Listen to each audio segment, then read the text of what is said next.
Super Healthy, SuperMed. The Ministry of Health and Wellness. Healthy people, healthy environment. Dewars, here's to the story. And Durex, distributed by Massey Distribution Limited, Jamaica.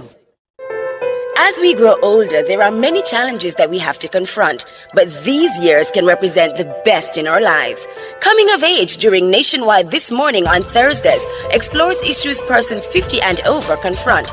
It also provides expert opinions on how we can improve the quality of our lives as we get older. That's Coming of Age, this and every Thursday during Nationwide This Morning at 6:51 a.m.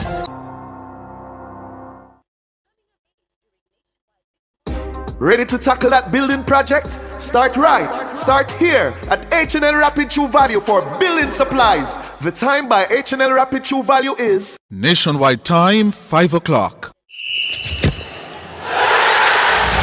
Learn about smart betting strategies with AnyBet.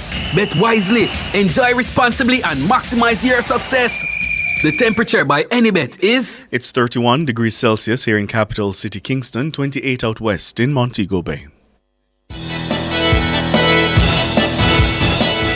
From the Nationwide News Network, comprehensive, incisive, tough. This is Nationwide at 5. Good afternoon, I'm Cliff Hughes. And I'm Ricardo Brooks. In Nationwide News at this hour, the Prime Minister and his deputy both wore blue today in a show of solidarity with the police. I wear full blue today to show my support for our security forces in ensuring that Jamaica is a safe place.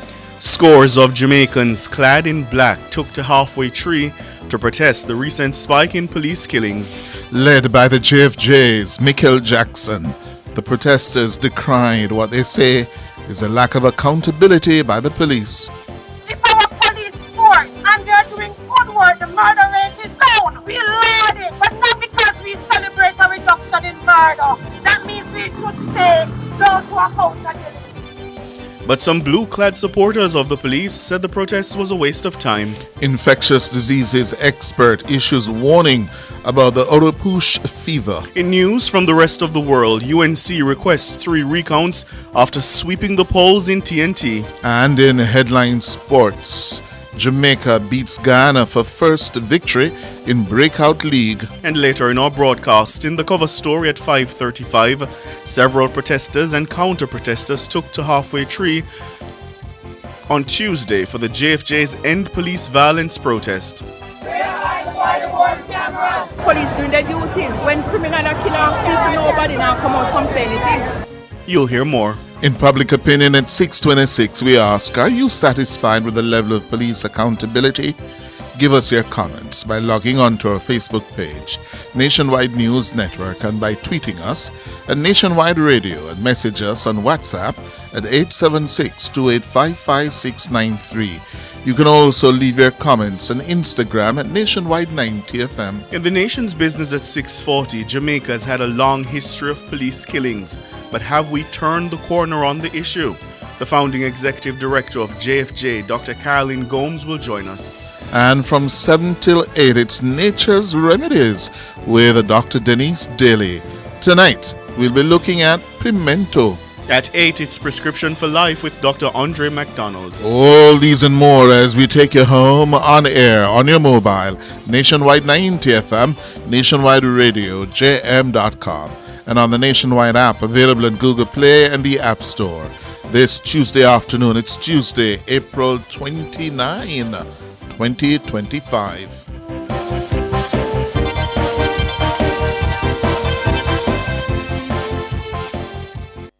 This hour is brought to you by the new KFC Saucy Wings. Hot and spicy wings tossed in mango habanero or buffalo sauce. Wings that will crunch the rest. New KFC Saucy Wings. It's finger-licking good. If it's news, it's got to be Nationwide 90FM. Now to the details. The Prime Minister, Dr. Andrew Holness, and his deputy, Dr. Horace Chang, both wore blue on Tuesday in a show of solidarity with the police amid criticism from human rights lobby group Jamaicans for Justice, JFJ. JFJ has called for greater accountability amid a 140% increase in police killings since the beginning of the year. The human rights group is also calling for greater use of body-worn cameras. They've faced pushback from certain sectors, which have called for Jamaicans to stand with the police. The Prime Minister and Dr. Chang both made statements of support by their words and dress. Mahiri Stewart reports. Depending on who you ask, Tuesday was either a black or blue day. Human rights lobby group Jamaicans for Justice and their supporters wore black as they called for accountability as the number of police killings climbed past the 100 mark in April. But the Prime Minister and Deputy Prime Minister, who also heads the security portfolio, made their loyalties clear as they undertook engagements on Tuesday.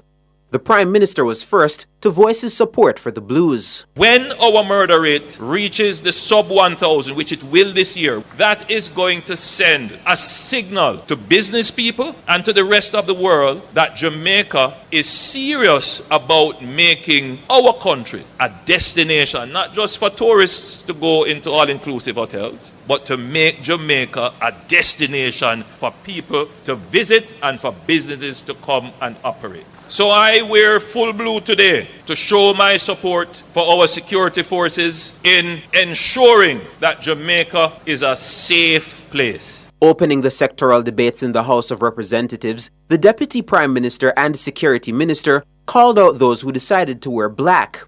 He questioned where was the support for the families of victims of crime. I understand there are two things happening. I'm dressed in blue, not only because I support the police call and demonstrate it physically, and they deserve all the support they can do. They're working hard for us. And not be critical of the others who have other thoughts, but I think it would be appropriate that if there are some people, many of them I gather, a few there are, but there are some significant leaders of churches involved, would at least be giving some consideration to the 230 families of lost people, lost their family members to criminal actors. The Security Minister called on Jamaicans to remember those who are robbed of their parents because of crime and violence. He says many of them do not ever recover from the trauma. There's nothing and no organization in the society that tend to deal with the orphans created by criminals. It's a serious error. I have them in my constituency. I think of many. They are difficult to treat. I have cases I can recall. I just say the young man who was shot down in the presence of his 3 sons. I found the resource to send them to psychiatrists. Psychologists provide support for school, but the trauma was unbearable. 2 are dead by the gun and 1 in jail. Dr. Chang says all Jamaicans should celebrate the 36% reduction in murders being recorded. He says 131 fewer Jamaicans have been killed because of the efforts of law enforcement. Mahiri Stewart for Nationwide News. Meanwhile, Prime Minister Dr. Andrew Holness says the government will never allow members of the JCF to abuse the power and resources handed to them. I will be the first to tell you that my administration will never sit by and allow our state forces to act in a way that wantonly abuses the human rights of our citizens. That must never happen, and I want to reinforce that point and say it very loudly. That will never happen under my watch. We have worked very hard to transform the JCF. According to the Prime Minister, the national conversation around crime and justice must be balanced. Dr. Holness added that he's satisfied the leadership of the JCF is implementing the use of force to the best of its ability. He noted that policemen and women who misuse their authority are held accountable for their actions.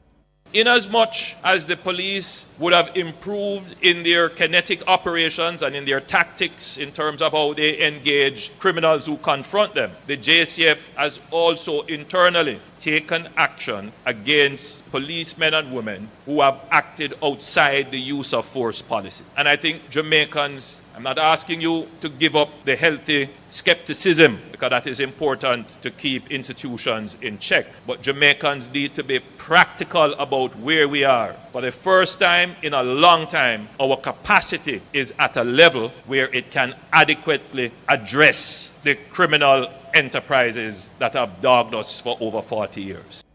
Prime Minister Dr. Andrew Holness.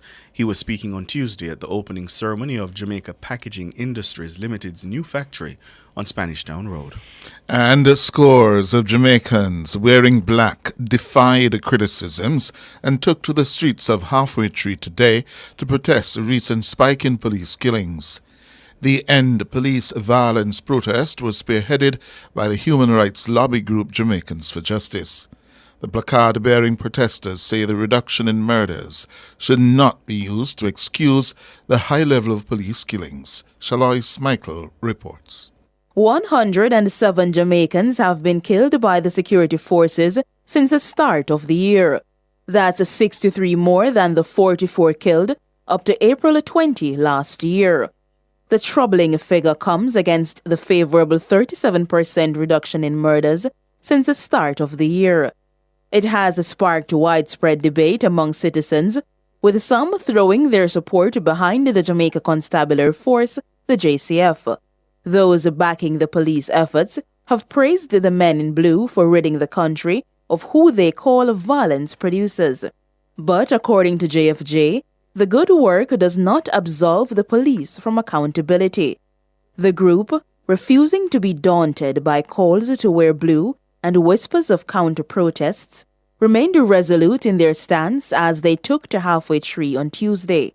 JFJ's executive director, Michael Jackson, who led the charge, decried what she says is the lack of accountability by the police. What we are saying in 106 people killed since 2025 is far too many, and it means that we need to put some attention and call for greater scrutiny. I don't think that is an unreasonable ask to make. I don't think it is unreasonable for us to say that if you have planned operations, to ask the question, where were the body-worn cameras? Why is that unreasonable? Why are we getting pushback from some segments for a reasonable call? If our police force and they're doing good work, the murder rate is good, it's down, we laud it. But not because we celebrate a reduction in murder. That means we should say no to accountability. She also chided the use of labeling all those who encounter with the police as criminals. This is not an anti-police protest. This is a pro-human rights protest. We have family members here. We won't identify them for safety. But every time we label people as criminals, you are labeling people among here, mothers and their children as criminals. Every time we label a community as criminals, we are looking at people in the inner city community and calling them criminals. And we need to do some deep introspection in our society. The peaceful protest was supported by relatives of persons who were killed by the police. Undaunted by the team of JCF members who were monitoring the protest, one supporter called out the security force for killing her nephew in cold blood. Ryan Russell was my nephew. He was 21 years old when the police killed him. No justice not done because the police kill him cold blood. This is something where the police tell me say I'm going to do to him. And the police tell him. Police come at my house and look at him and say, me name XYZ and me I go kill you. Too much are going on, everybody silent. Shalois Michael for Nationwide News. And a small group of anti-protesters say they stand with the police. The little 14-year-old girl stand with the police. Who don't come out. Who don't come out. Who not criminal. Innocent people lose their lives. Who not criminal. Who not murderer. Another anti-protester showed the media several funeral programs of individuals she says were killed by criminals. One woman wearing blue described the protest as a waste of time. Yes, I'm standing with the police force, the security force. Yeah, they are doing a good job. Yes? And we are standing with them 1,000%. So you're here? Yes, supporting the Jamaica Constabulary Force, the security force. What do you make of this protest? Waste of time. No call for. Police doing their duty. When criminals are killing off people, nobody now come say anything. But as soon as the police doing their job, they come out to stop them. One security force, one Jamaica Constabulary Force, and right there, so it is. A female anti-protester in Halfway Tree this afternoon. And the head of the JCS Corporate Communications Network, Senior Superintendent Stephanie Lindsay, says there were no reported incidents at today's JFJ organized End Police Violence protest in Halfway Tree. So, of course, I am on location. I spoke with Assistant Commissioner Phipps, who is in charge of the overall process here. So far, we have some persons gathered. They are very orderly, very peaceful with their advocacy. And we are here just to ensure that they are able to have their peaceful protest without interference. And so far, things are going as planned. We have a number of police officers here just supporting the law enforcement and the public order aspect. And so far, no challenges. SSP Lindsay says work is being done on the implementation of body-worn cameras in the JCF. I can tell you that work is being done, and we have been doing a lot of work around that, and it continues. But like Commissioner always says, that it's not just having a camera, it's to have the infrastructure to support it. And I think that's what he thinks is a priority, that in order for us to have a system that is robust, a system that is sustainable, and one that will serve the very purpose that we intend for it to do, then it can't be just forward-facing. We have to ensure that we have the right systems in place, and I know that is what he has mentioned in all his communication about the subject, and I know that is exactly what he's doing to ensure that once it's fully rolled out, we have a system that serves the purpose it is intended for. Senior Superintendent Stephanie Lindsay, she's the head of the JCF's Corporate Communications Network, CCN. You're listening to Nationwide News at 5. More news after these.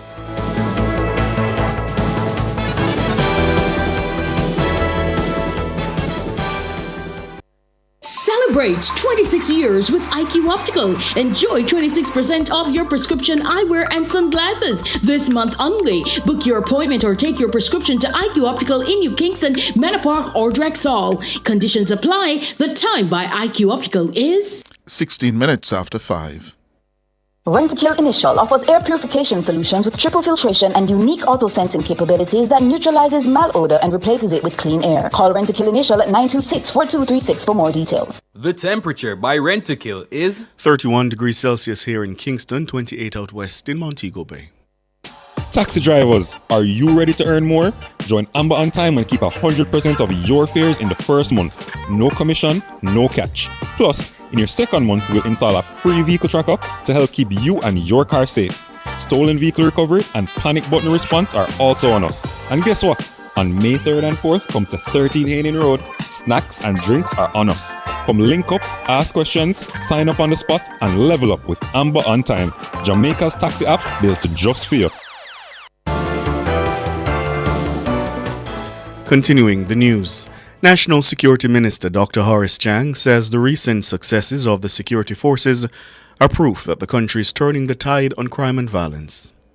For more than 2 decades, maybe 3, crime and violence have been the primary concern of the Jamaican people. This has damaged public confidence, hindered investment, and disrupted the lives of our citizens. But today, I can say with confidence, we are at what the management experts say are a tipping point in our country's journey to a safer and more resilient and prosperous society. We are beginning to see the results of our policies and investments in national security, and in particular in the Jamaica Constabulary Force. The tide has shifted. Dr. Chang's comments come amid a near 37% reduction in murders since the start of the year. That's 131 fewer Jamaicans killed when compared to the corresponding period last year. All other major crimes are down by 18%. Dr. Chang says the gains are as a result of a combination of investments in security infrastructure, improvement in human capital, improved training, and strategic measures aimed at dismantling gangs and securing communities. The security minister praised the men and women of law enforcement as he made his contribution to the 2025-26 sectoral debates.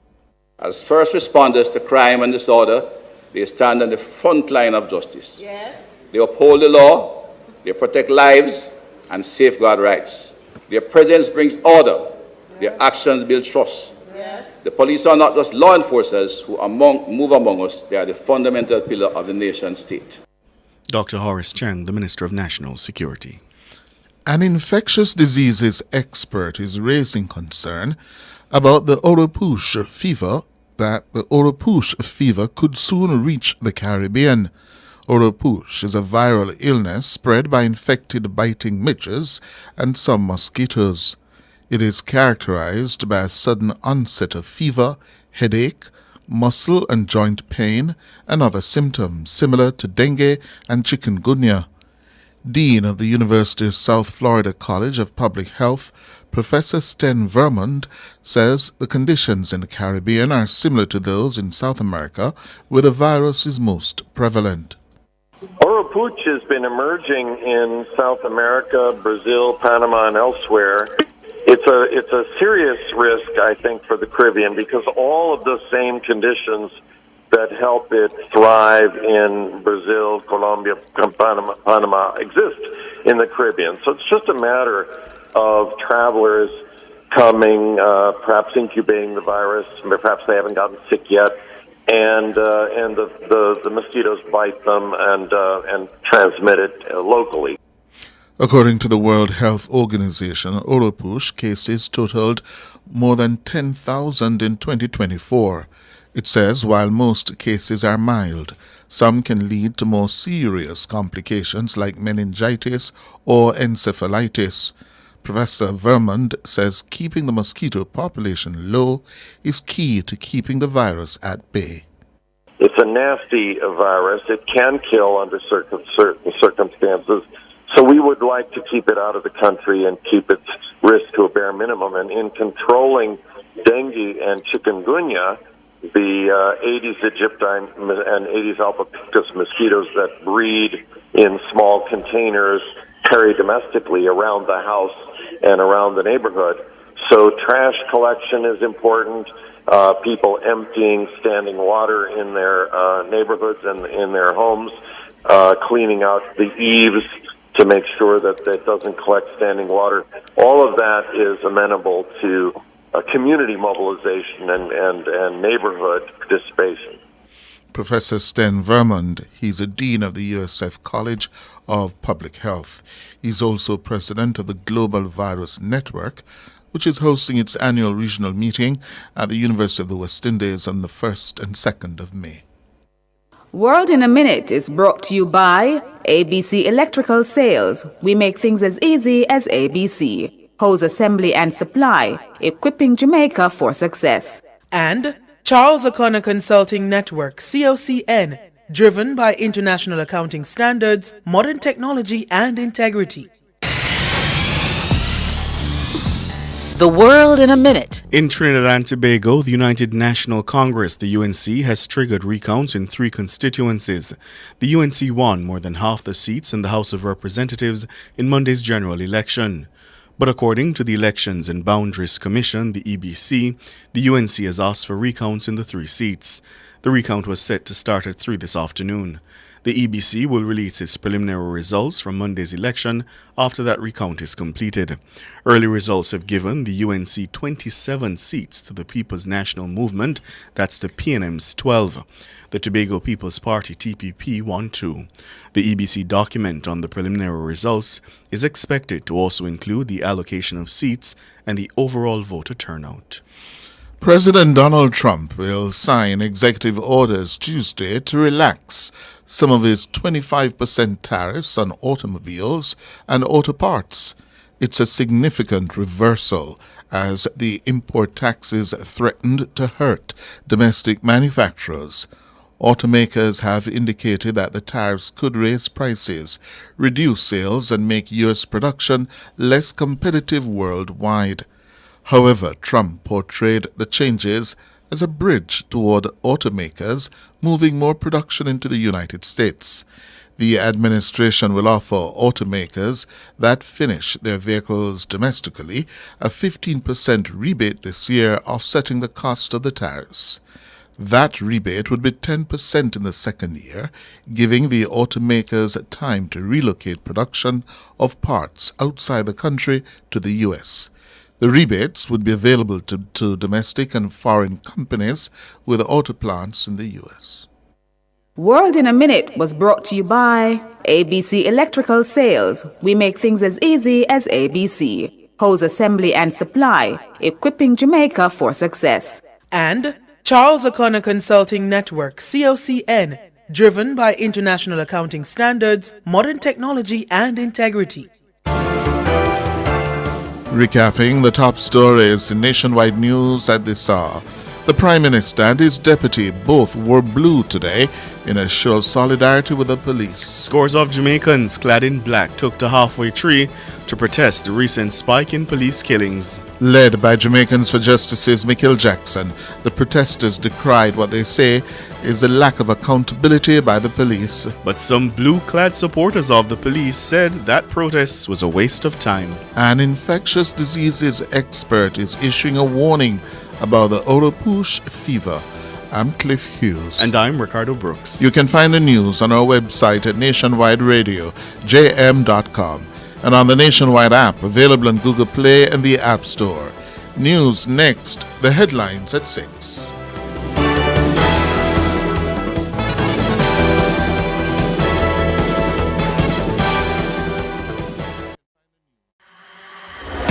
Experience the joy of buying a brand new Hyundai without breaking the bank. Yes, buying a brand new car should never leave you broke. From stylish designs and safety features to comfortable driving and reliability, Hyundai is the choice. Hyundai vehicles come standard with 2 years free service and 5 years warranty and roadside assistance for your peace of mind. Drive 2 years without service cost and 5 years without fear of being stranded. Hyundai. Conditions apply. New KFC Saucy Wings. Attention all wings lovers. KFC Saucy Wings with 2 new flavors. Saucy Wings. Mango habanero and buffalo. Hot, spicy. KFC we have Saucy Wings. Delicious, spicy the best. Oh, a new KFC Saucy Wings crunch the rest. Nobody does wings like KFC. New Saucy Wings is for me. New KFC Saucy Wings. Delicious, hot, and spicy wings tossed in savory mango habanero or buffalo sauce. Wings that will crunch the rest. New KFC Saucy Wings. It's finger-licking good. Sports at 5 is brought to you by Total Tools. They almost always have it. Hello, good afternoon, and welcome to Sports here on Nationwide 90 FM. I'm Wayne Walker. The Jamaica Titans beat the Guyana Rainforest Rangers by 3 wickets at the Brian Lara Stadium a short while ago for their first victory at the Cricket West Indies Breakout T20 League. The Titans were bowled out for 166 in 20 overs. Kirk McKenzie led the way with 51. He was supported by Andrew Rambaran, 36, Jordan Johnson, 30, and Zion Brathwaite, 29, as Judea Blades bagged 3 for 25 and Niall Smith, 2 for 29. The Rainforest Rangers were then restricted to 163 for 8 in their 20 overs. Zinol Ramsamy top scored with 44 against 2 wickets each from Brathwaite and Anthony Dakers. The Titans will next be in action on Wednesday against the Trinidad and Tobago Legions. French champions Paris Saint-Germain defeated Arsenal 1-0 at the Emirates Stadium in London a short while ago in the first leg of their European Champions League semi-final tie. Ousmane Dembele scored what turned out to be the winner with just 4 minutes gone in the game. Now Barrett Scalia, early test here for Timber, hit by Dembele! Well, that didn't take long, swept home by Ousmane Dembele. It's hard to say, but a man with 32 goals to his name could need a goal, but Dembele needed that one, overdue only by his own soaring standards. The end of a 4-week wait for goal number 33. 25 in 25 since the turn of the year. He scores on autopilot, but after 5 games without a goal, that one will feel all the more precious. The teams will meet again at the Parc des Princes next Wednesday in Paris in the second leg, with the winners on aggregate booking a ticket to the Champions League final on Saturday, May 31. The first leg of the other semi-final is on Wednesday, with Italy's Inter Milan on the road to face Spanish giants FC Barcelona. Real Madrid's German defender Antonio Rudiger has been given a 6-match ban for throwing an object at the referee during the Copa del Rey final loss to Barcelona in Sevilla on Saturday. Rudiger and his Real Madrid teammate Lucas Vazquez, who had both been substituted, were shown straight red cards for angrily reacting to a foul given against the French international Kylian Mbappe shortly before the final whistle. Referee Ricardo de Burgos Bendotia said in his report that centre-back Rudiger was was dismissed for, quote, throwing an object from the technical area which missed me, end of quote. St. George's Slayers will take on UWI Running Rebels in the first game of a doubleheader in the National Basketball League at the stadium courts this evening starting at 6:15. In Game 2, Rayton Raptors will take on the Urban Knights team. And finally, in sports at the stand, the Bahamas will not be sending a team to the World Relays in Guangzhou, China, May 10 to 11. CEO of Bahamas Association of Athletics Association, Maybelline Miller, says this is due to a lack of available athletes, making it not feasible to field a competitive team. Miller says they were able to identify 4 athletes for the men's 4x100 meters, but was unable to find a 5th. As for the mixed relay, she says they just didn't have the legs to compete. The final entry list confirms that 734 athletes from 43 confederations have been entered for the global competition in China. This is only the second time the Bahamas will miss the World Relays.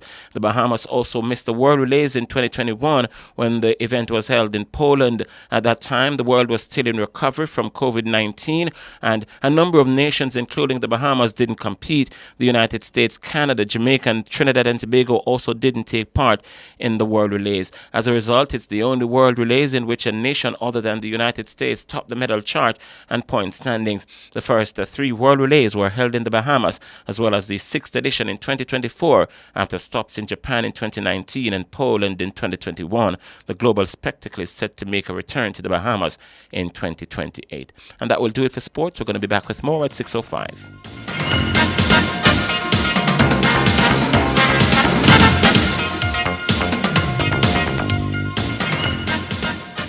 Sports at 5 was brought to you by Total Tools.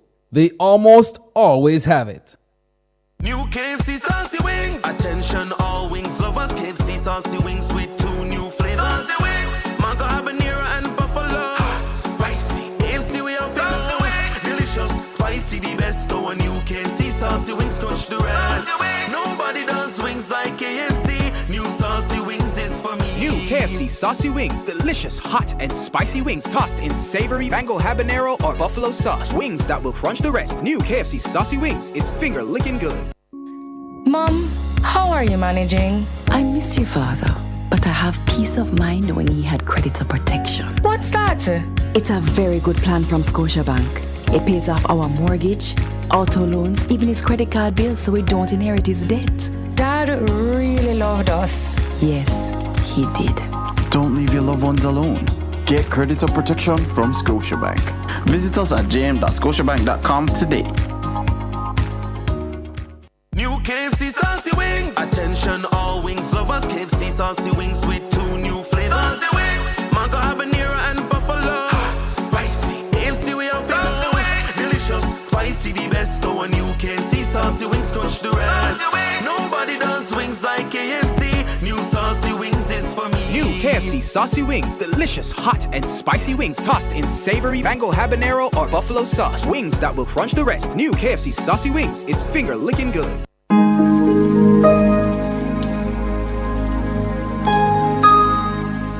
Hi there. Here's some good news for these trying times. Quote, "By God's word, I can see where I'm going. They throw a beam of light on my dark path." Unquote. Psalm 119, verse 105. Listen for God's Word weekdays at 5:45 a.m. and 12:55 p.m. through Oasis. Stop by for a refreshing drink and share a God perspective for the day. Oasis. Weekdays 5:45 a.m. and 12:55 p.m. right here on Nationwide, a revolution in media. The rebroadcast of the Oasis can be heard weekdays at 5:45 a.m. Equality. There is no reason why I can't do what men always do. Split everything evenly. Jobs, salary, benefits, you name it. Why should men be taking the lead? Well, that's easy to say when all the talk about equality begins and ends with big jobs, positions, and money. You ever heard men running down equality? Nope. We live well alone and know the roles are separate. Some things are equal and some just ain't. But how much hypocrisy is really in this equality argument? Join me, Rodney Campbell, every Tuesday from 9 to 10:30 p.m. for Affairs of the Heart, right here on Nationwide 90 FM. This Tuesday's topic, 50-50 in everything is what we want. Until here comes the bill. Affairs of the Heart is brought to you by Supermed Pharmacy. Super happy, super healthy, Supermed. The Ministry of Health and Wellness. Healthy people, healthy environment. Dewars. Here's to the story. And Durex. Distributed by Massey Distribution Limited, Jamaica. The Nationwide 90 FM Schoolyard Tour 2025 is taking the vibes island-wide, straight to your schoolyard. Tune in to the E-Zone from 1 p.m. to 4 p.m. on May 2 as we broadcast from Dindhill Technical High School in Linstead. It's all about empowering minds and igniting the fun. Expect live entertainment, games, and big surprises as we bring the Nationwide 90 FM energy to every stop. And you know we are going to stream it live on our YouTube channel at Nationwide 90 FM Live 2. So tune in to the E-Zone May 2 from 1 to 4 p.m. It's the Schoolyard Tour at Dindhill Technical High School. Catch the live stream on Nationwide's YouTube channel at Nationwide 90 FM Live 2. Keep your station locked to Nationwide 90 FM for more details. All this and more only on Nationwide 90 FM, the new revolution in media. The Schoolyard Tour is brought to you by the Students' Loan Bureau, KFC, Tip Friendly Society, National Council on Drug Abuse, and ATL Automotive. Cover Story is brought to you by Hyundai. Modern, premium, affordable vehicles. Experience the joy of buying a brand new Hyundai without breaking the bank. Yes, buying a brand new car should never leave you broke. From stylish designs and safety features to comfortable driving and reliability, Hyundai is the choice. Hyundai vehicles come standard with 2 years free service and 5 years warranty and roadside assistance for your peace of mind. Drive 2 years without service cost and 5 years without fear of being stranded. Hyundai. Conditions apply.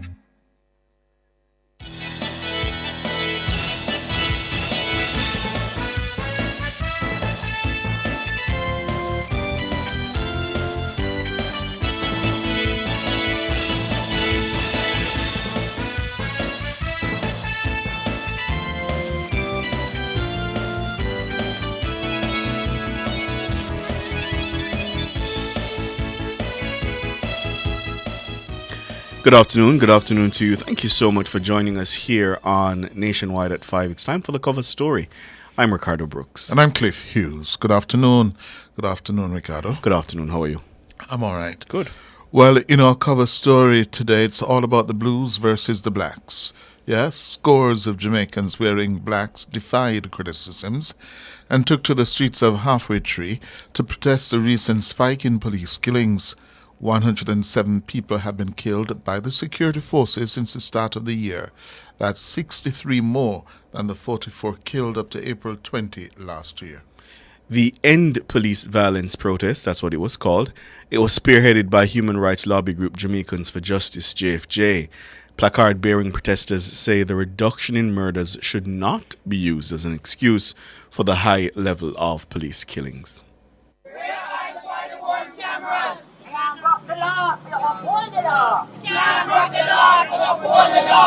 Where are the body-worn cameras?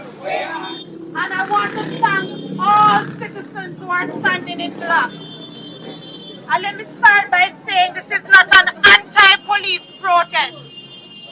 This is not an anti-police protest. This is a pro-accountability, pro-human rights protest. We have family members here. We won't identify them for safety.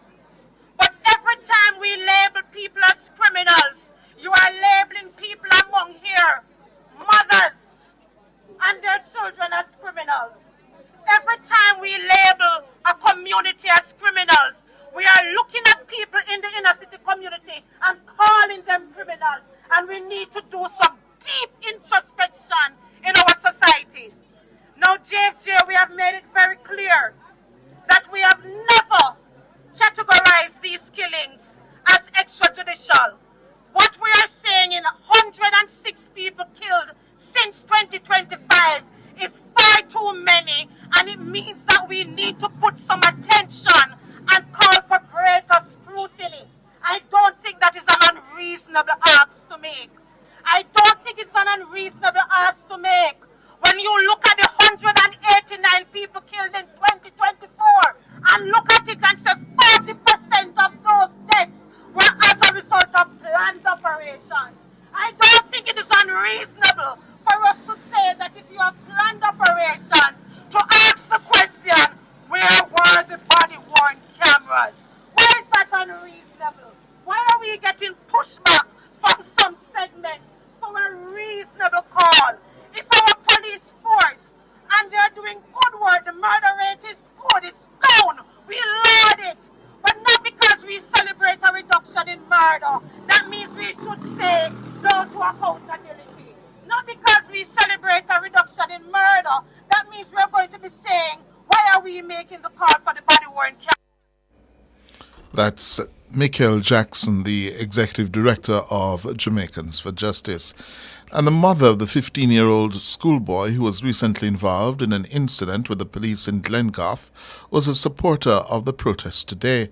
She said she's protesting for those who are unable to do so. I am here standing for my son, because there are a lot of kids out there that police abuse. We might sit at home and watch it on news or read it in paper, and people jump to assertion and pinpoint things on them. Because you have people on social media saying that my son is criminal. That's why the police them treat him the way they treated him. You understand? But my son is none of that. My son is a good student in school. You understand? And things that the police are saying that he did not do it. He did not do it. So I'm standing up for my son and for others out there that maybe don't have the willpower like me to stand up for themselves. And before this interaction with the police and your son, what level of trust did you have in the police? Well, you see, I don't have run-ins with police. You understand? Because I try to be at my best. I try to grow my boys at their best. You understand? So we never have run-in with the law until this happened. Well, family members have run into issues with police, but for myself, I'm speaking and my son, no. You understand? So police have run-ins with my family members. I try to stay away from them. What would you like to tell the police who assaulted your son? Well, I would say to him to speak the truth, because God don't like a lying lips. So speak the truth. In the meantime, a woman who identified herself as the aunt of a man killed by police in 2012, she's demanding more accountability from the JCF. She identified her nephew as Rayon Russell. No justice not done. Feel me feeling on no justice, because the police killing cold blood, and the police and them know, and the police know, because this is something where the police tell me say I'm going to do it, and the police tell him. Police come at my house and look at him and say, me name XYZ, me live here so, me drive car, me ride bike, and me I go kill you. And that's why the police look at me and tell me I'm with him stand side of me. So I said to the police, oh, so you come at me and to threaten me nephew? He said, nah, talk to me. And he keep talking to the young man. He said to the man, say, me I go kill you. How does this make you feel happening here today? Well, it's not the first me have meeting with Unina, but because tell you the truth, me never did ever come. But me just feel like the voices they really need to hear out again, because too much are going on and everybody's silent, right? And it coming like the police always right, and they're not always right. We don't say them wrong neither, and we not say them always wrong, but them not always right. Because we're not gonna say bad people are out there, but bad police is there.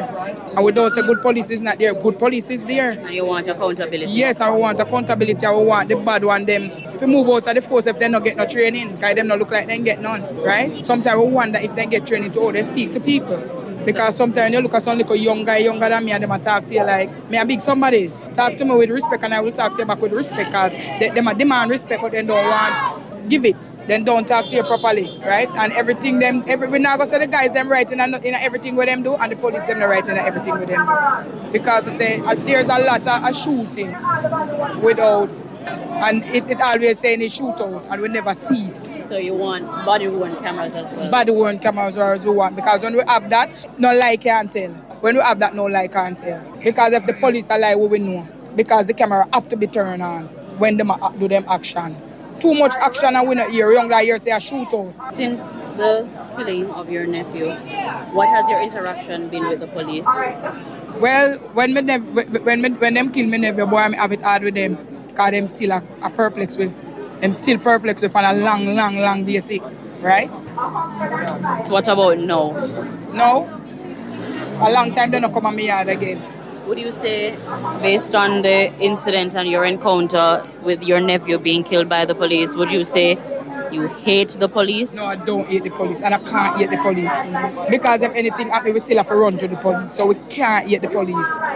As me say, you have good cops and you have bad cops. You have some police where you can reason with and them listen to you, and you have some, or you approach them, the approach with them gear. It frightens you. Me don't hate them, I swear. I don't hate police. Yeah, so make the case. Me hate the style where some of them have. Like them not get no training. I would have want really know if some of them really get training. Some of them need to drag up. Yeah, man. I'm not protesting against them. I'm protesting against the things where them are doing. We want it to stop and we want them to wear the body wearing camera. We think if they have camera, we will see what done. We see when the bad man them a fire for them. We will see when the bad man they shoot them. Right? And we will see when them shoot them. We will see everything. We want to see. We tired of hear this and then sometimes it come out with doorstep and we know say a lie come out with doorstep. And when me hear other thing, right now when me hear the other thing, I say a lie. Hear me not lie. Because you say the way them do my nephew. Me never know say something could have gone so. It frightened me. Because him just go report at the station, leave the station, and the police follow him, go a little bit of the road, go kill him. I say him find gun on the station, him come from.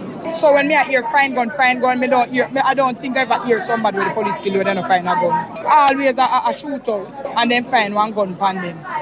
What a coincidence. Everybody them buck up in a gun and shoot out. We need it to stop, because all of us are human. They are human, we are human. The guys and we are get killed are human. We know say the guy they not kill people, picnic to because enough of them are doing it. But with the good can't suffer for the bad. Can't suffer for the bad. A woman there identifying herself as the aunt of a man killed by the police back in 2020. Yeah, speaking with our reporter, Rubian Williams. We'll have more on today's protest, the Blues versus the Blacks.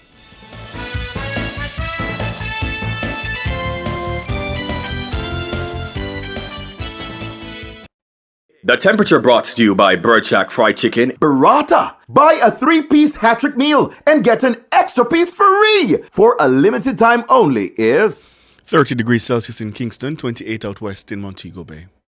The future is here. Meet your new best friend, the Samsung Galaxy S25. Unlock your true potential with this powerful but sleek AI companion. The S25 has exciting features such as the enhanced AI and camera. Let's transform the future together. Ask about our trade-in, smart payment, and insurance protection plans. Get yours today at select digital stores, Crossroads, Tropical Plaza, Spanish Town, downtown, and also available at the SMS store, 12 Ruthven Road, Kingston 10. SMS Group is your gateway to technology. New KFC Saucy Wings. Attention all wings lovers. KFC Saucy Wings with 2 new flavors. Saucy Wings. Mango habanero and buffalo. Hot, spicy. KFC we have Saucy Wings. Delicious, spicy, the best. So a new KFC Saucy Wings crush the rest. Nobody does wings like KFC. New Saucy Wings is for me. New KFC Saucy Wings. Delicious, hot, and spicy wings tossed in savory mango habanero or buffalo sauce. Wings that will crunch the rest. New KFC Saucy Wings. It's finger licking good.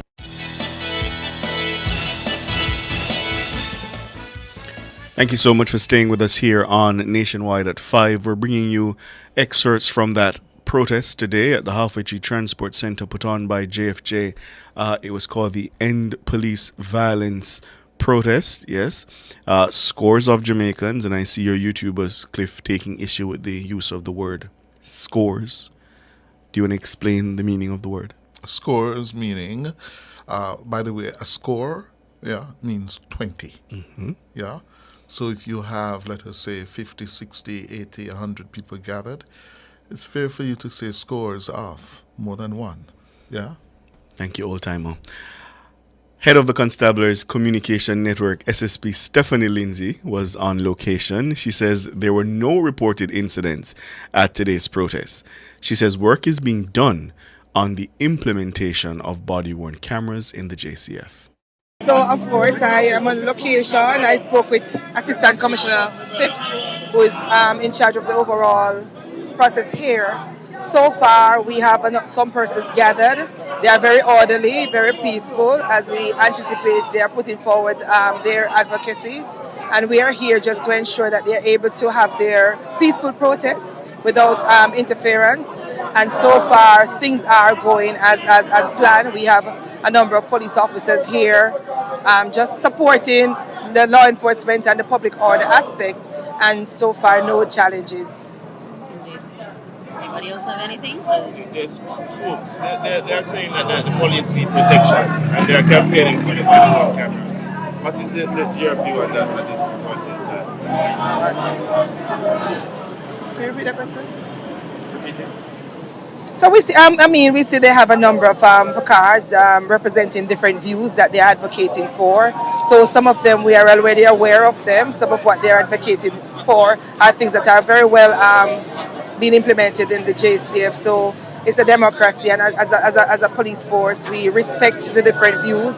We listen to the feedback from persons who advocate, because I know that the Jamaica Constabulary Force, we are the biggest proponent for justice and the protection of persons' rights, etc. So we have a responsibility, and we welcome all the partners and all the voices that we can collectively come together to see a more peaceful Jamaica, a safer Jamaica. So whatever any society can do to ensure that the average citizen in this country feels safe, can move about very safely, then of course we welcome all the views and we listen.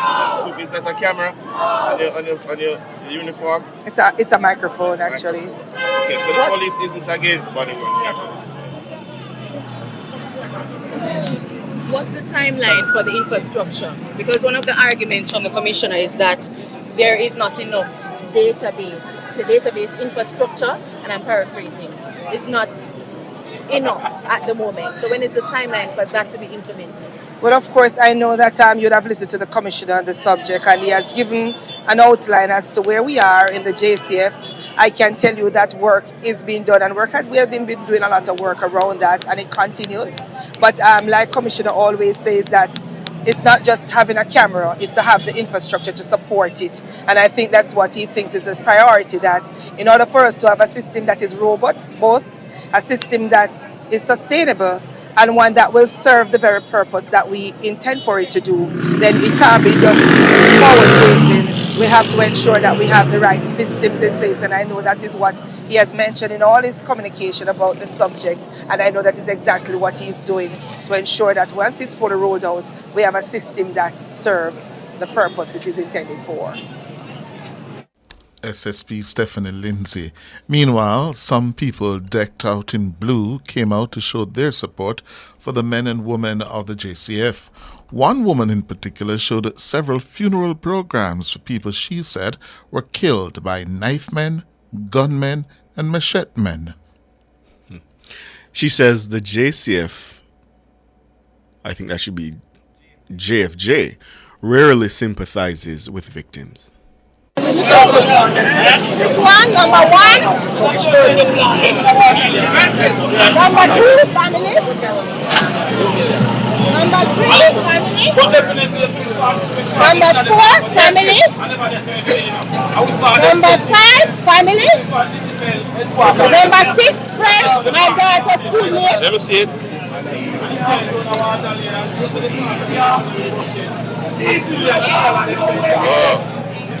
And this is a very good friend. I used to do business, he used to support me doing business, very good friend. Who killed those people? He was no. That's why I wear blue. None of them has been killed by police. All of them have been killed by knife man, one man, and machete man. Yeah? How can they come with as I am hurting right now.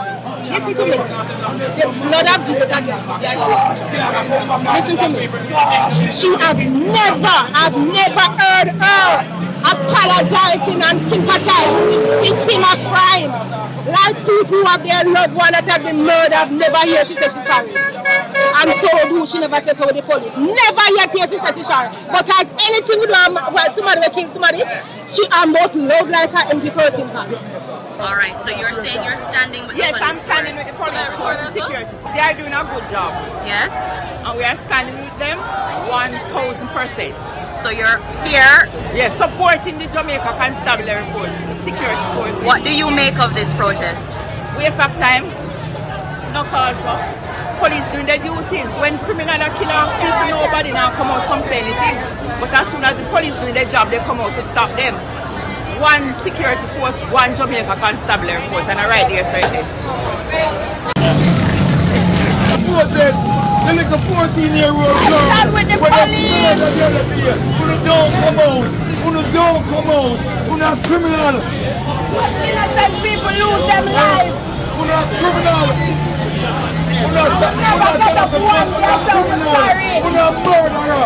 You're murderer. You're murderer. You're murderer. Murderer.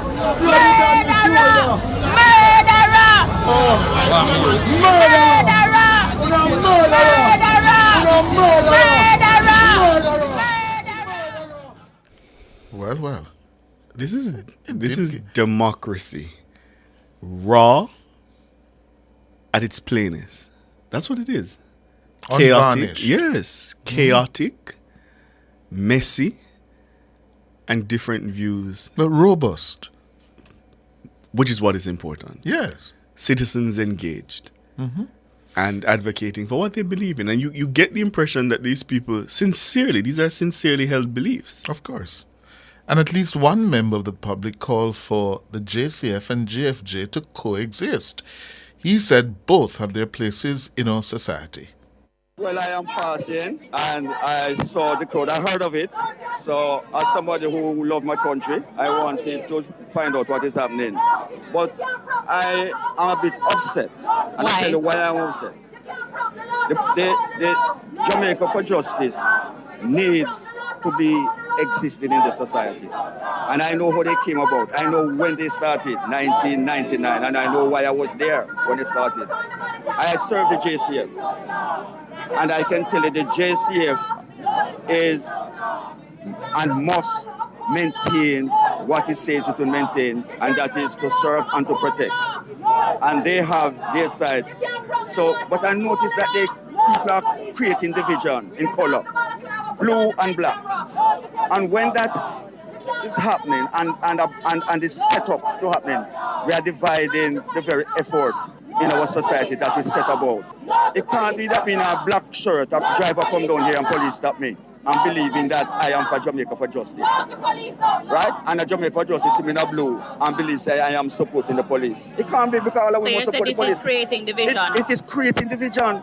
And let me say this, it is the media that I heard yesterday from Nationwide. I'm going to say it. Driving, that was talking about they on Instagram and they are saying, all blue, and X and all of these stations. We are the messengers and the media is not to give the opinion, but to present evidence. That's why I studied journalism in London School of Economics. And I've not seen the practice in this country. What I've seen is totally devoid of what journalism is in this country. We must never at any time shine the light because there are some dragon in the dark.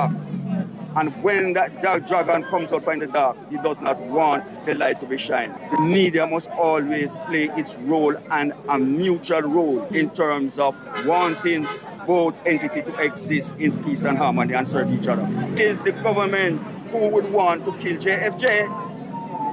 It is the government because they're telling you that crime is done. Fine, we love that. We want that to happen, you know. But when people have found that their injustice done to them, they will demonstrate. They will ask question, what does the media want? Them to shut up? No, they're not going to. So that is my thing. Let both the police and the JFJ exist. And they exist in peace and harmony. It is a democracy. So we can't talk about democracy when it's convenient to us. It's democracy for all. And we are heading to an election. And if this kind of mood continue, where blue and black is a division within each other, then we are in problem. And we don't want that. A member of the public there voicing his opinion. Meanwhile, the Prime Minister also weighed in today, voicing his support for the JCF and the police. When our murder rate reaches the sub 1,000, which it will this year, that is going to send a signal to business people and to the rest of the world that Jamaica is serious about making our country a destination, not just for tourists to go into all-inclusive hotels, but to make Jamaica a destination for people to visit and for businesses to come and operate. So I wear full blue today to show my support for our security forces in ensuring that Jamaica is a safe place. That's Prime Minister Dr. Andrew Holness. I suspect this will continue. The security forces, they've said they will not relent in their efforts to bring crime to heel. Certainly JFJ is not going to relent. And they should not relent. And they should not relent. Later on at 6:40, we're going to be joined by a former executive director, the founding executive director of JFJ, Dr. Caroline Gomes, because, some people may not remember where we're coming from. We've made great strides, but it was a dark time.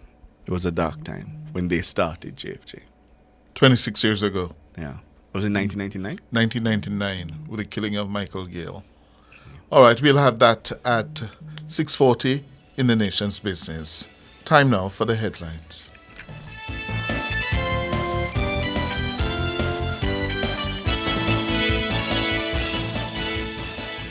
Cover Story was brought to you by Hyundai.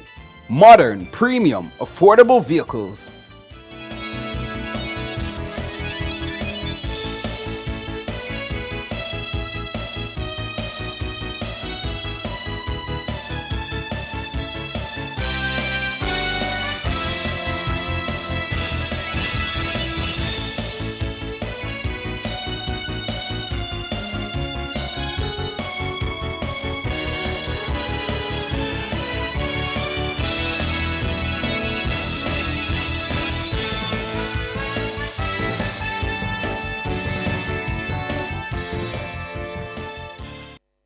That hour was brought to you by the new KFC Saucy Wings. Hot and spicy wings, tossed in mango habanero or buffalo sauce. Wings that will crunch the rest. New KFC Saucy Wings. It's finger licking good. The time brought to you by Guardian Life. Live secure, live easy is... A minute after 6.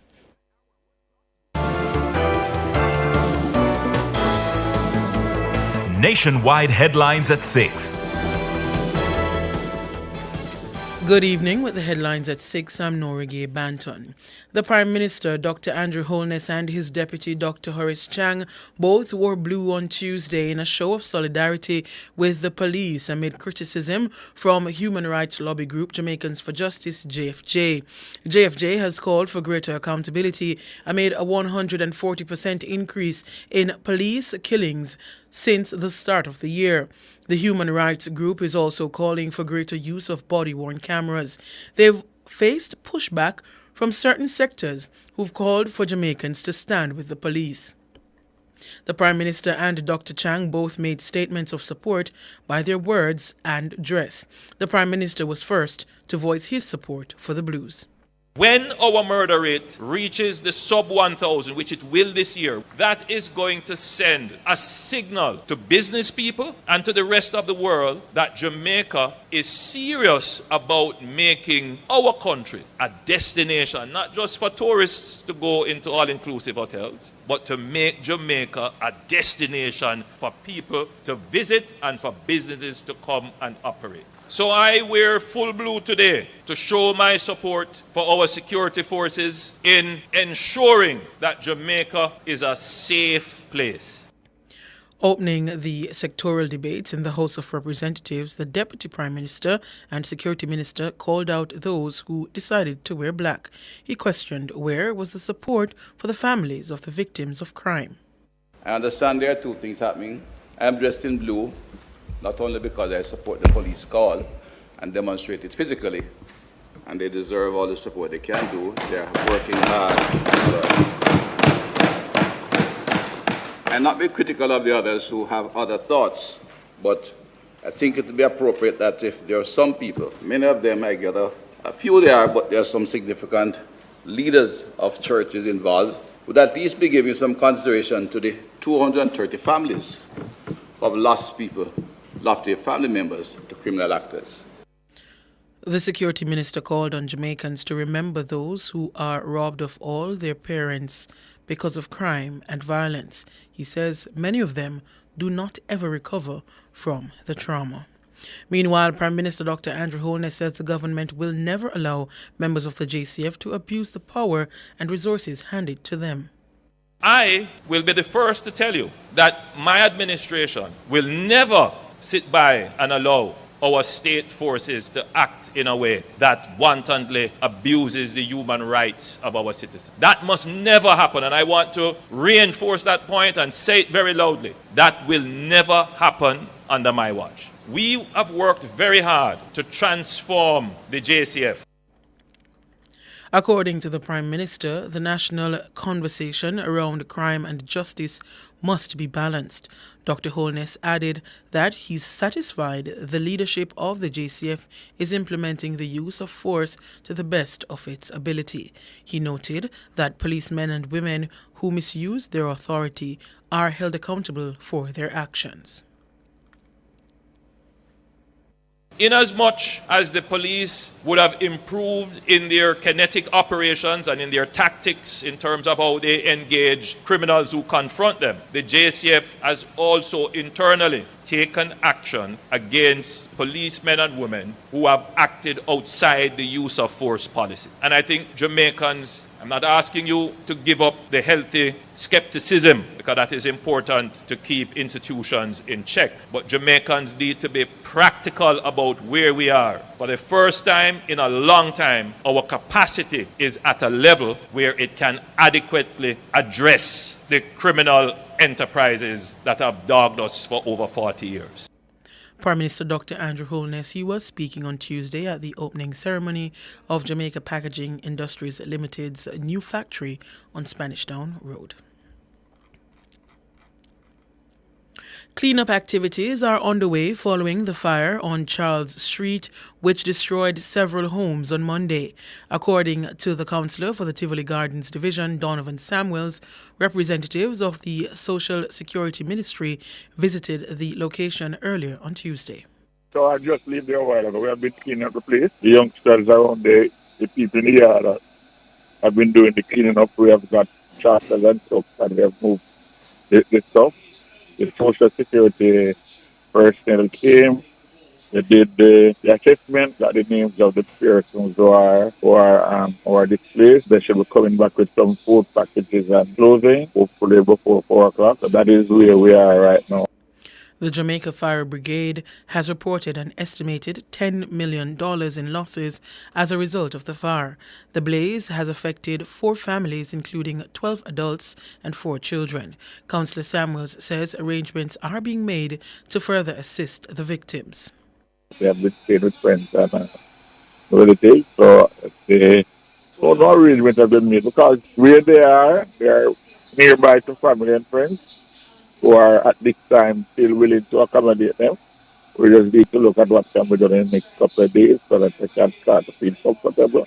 Well, the cleanup is basically in preparation for putting down something temporary. So we'll have to look at that as well. Donovan Samuels, councillor for the Tivoli Gardens Division. Those were the headlines at 6. I'm Nora Gay. Banton Sports is next.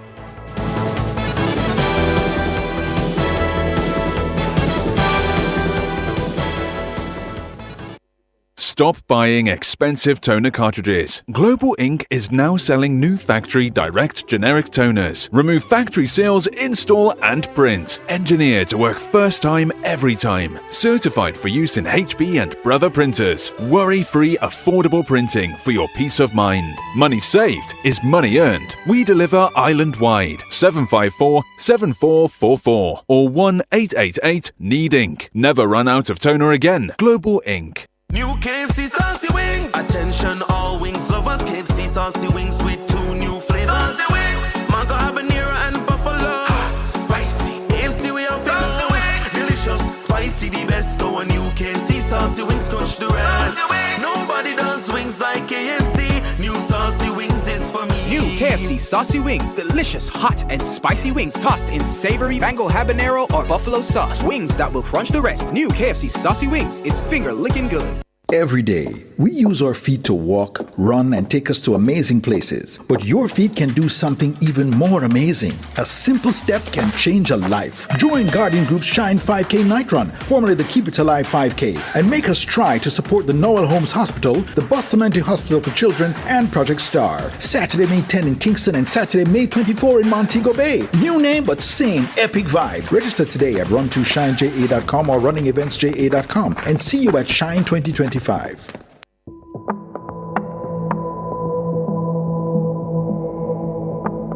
violence must stop. It needs to stop. Be the change, not the chain. Let's end gun violence now. Let's all live good. A message from the Ministry of National Security.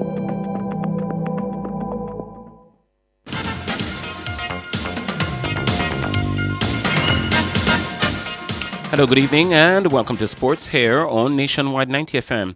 I'm Wayne Walker. The Jamaica Titans beat the Guyana Rainforest Rangers by 3 wickets at the Brian Lara Stadium today for their first victory at the Cricket West Indies Breakout T20 League. The Titans were bowled out for 166 in their 20 overs, with Kirk McKenzie 51 leading the way. He was supported by Andrew Rambaran, 36, Jordan Johnson, 30, and Zion Brathwaite, 29, as Jedi Blades bagged 3 for 25 and Niall Smith, 2 for 29. The Rainforest Rangers were then restricted to 163 for 8 in their 20 overs. Zinal Ramsamy, he top scored with 44 against 2 wickets each from Brathwaite and Anthony Dakers. The Titans will next be in action on Wednesday against the Trinidad and Tobago Legions. French champions Paris Saint-Germain, they beat Arsenal 1-0 at the Emirates Stadium in London on Tuesday in the first leg of their European Champions League semi-final tie. Ousmane Dembele scored what turned out to be the winner with just 4 minutes gone in the game.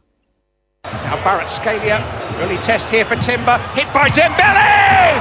Well, that didn't take long, swept home by Ousmane Dembele. It's hard to say that a man with 32 goals to his name could need a goal, but Dembele needed that one, overdue only by his own soaring standards. The end of a 4-week wait for goal number 33. 25 in 25 since the turn of the year. He scores on autopilot, but after 5 games without a goal, that one will feel all the more precious. The teams will meet again at the Parc des Princes next Wednesday in the second leg, with the winners on aggregate booking a ticket to the Champions League final on May 31. The first leg of the other semi-final is on Wednesday. Italy's Inter Milan on the road to face Spanish giants FC Barcelona. Real Madrid's German defender Antonio Rudiger has been given a 6-month ban for throwing an object at the referee during their Copa del Rey final loss to Barcelona in Seville on Saturday. Rudiger and Real teammate Lucas Vazquez, who had both been substituted, were shown straight red cards for angrily reacting to a foul given by the French international Kylian Mbappe shortly before the final whistle. Referee Ricardo de Burgos Bentoquecia said in his report that centre-back Rudiger was dismissed for, quote, throwing an object from the technical area which missed me. St. George's Slayers will take on the UWI Running Rebels in the first match of a doubleheader in the National Basketball League at the Stadium Courts, and it starts in just about 3 minutes from now. In Game 2, the Raytown Raptors will take on the Urban Knights. The Bahamas will not be sending a team to the World Relays in Guangzhou, China, May 10 and 11. CEO of the Bahamas Association of Athletics Association, Maybelline Miller, says this is due to a lack of available athletes, making it not feasible to field a competitive team. Miller says they were able to identify 4 athletes for the men's 4x100 meters team, but was unable to find a 5th. As for the mixed relays, Miller says they just didn't have the legs to compete. The final entry list confirms that 734 athletes from 43 confederations have been entered for the global competition in China. This is only the second time the Bahamas will miss the World Athletics Relays. The Bahamas also missed the World Relays in 2021 when the event was held in Poland. At that time, the world was still in recovery mode from COVID-19. And a number of nations, including the Bahamas, didn't compete. The United States, Canada, Jamaica, and the Trinidad and Tobago also didn't take part in the global meet. As a result, it's the only World Relays in which a nation other than the United States topped the medal chart and point standings. The first 3 World Relays were held at the Thomas A. Robinson Stadium in Nassau, as well as the 6th edition in 2024, after stops in Japan in 2019 and Poland in 2021. The global spectacle is set to make a return to the Bahamas in 2028. And just going back to a bit of football, FIFA is to fund research into whether hormonal fluctuations during menstrual cycles could be contributing to the rise in anterior cruciate ligament ACL injuries in women's football. The year-long study at Kingston University, London, will begin next month. Research suggests female footballers are 2 to 6 times more likely to suffer the injuries than their male counterparts. Vivian Medema, Beth Mead, Leah Williamson, and Sam Kerr are amongst the players to have suffered the injury over the past 2 years. Players from London clubs, including Fulham and Chelsea, as well as some in the grassroots game, will take part in the research by regularly having their blood and physical performance tested. The research will track hormone concentration through their menstrual cycles, particularly estrogen and progesterone, with previous research suggesting they could be linked to increased ligament laxity and decreased neuromuscular reaction times. Scenarios that commonly lead to ACL injuries, such as rapid directional changes and landing after heading the ball, will be analyzed to see if there is a correlation with hormone levels. Jamaica will be sending an 18-member team to participate at the Pan American Hockey Federation Men's CAC qualifiers in Mexico, May 3 to 11. The squad include Captain Ajani Burton, Vice Captain Rashid Johnston, Mark Koch, Rashad McCarthy, Tosif Graham, Daniel Powell, Dwight O'Hara, Kevon Reed, Philip Dawson, Rajay Singh, Brandon Clark, Christopher Reed, Jean-Paul Houghton, Fariji Masters, Nicoy Stevenson, Ronaldo Golding, Sean Arancevia, and Tyrone Vernon. Reed is the only international-based player. Head coach Devon Henland says the squad is a blend of youth and experience from 6 clubs across Jamaica. Chris has been with the national setup and the junior team since 2018. So he has been a part of the national program since then. He was also a part of the squad that went to the World Cup in Oman. So he's not new to the setup. Originally he was based in Jamaica until last year though. They are strong leaders. They show great strength. Majani has been the team captain since 2022. So he has been leading the team since then. We haven't seen any changes in his capabilities and he has just been growing from strength to strength.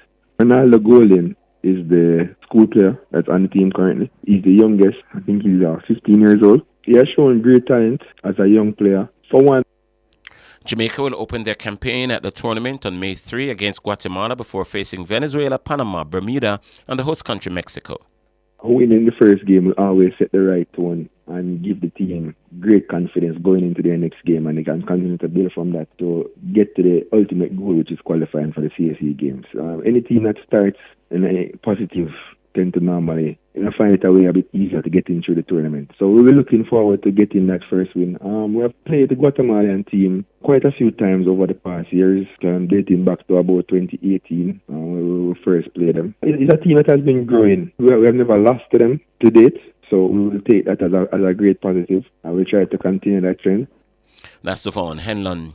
Jalen Hurts and several Philadelphia Eagles teammates skipped a reception with U.S. President Donald Trump at the White House to celebrate their Super Bowl victory. Star quarterback Hurts and other players had scheduling conflicts. The White House said today the invitation was optional for players to attend, and less than half the team showed up. Philadelphia beat the Kansas City Chiefs 40-22 in New Orleans in February.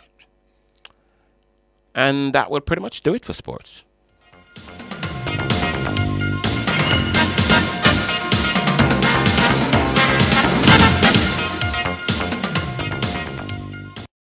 For all your scales and food processing equipment, call Advanced Scales and Equipment Limited at 876-968-9612 to 5. The time by Advanced Scales and Equipment Limited is 6:18.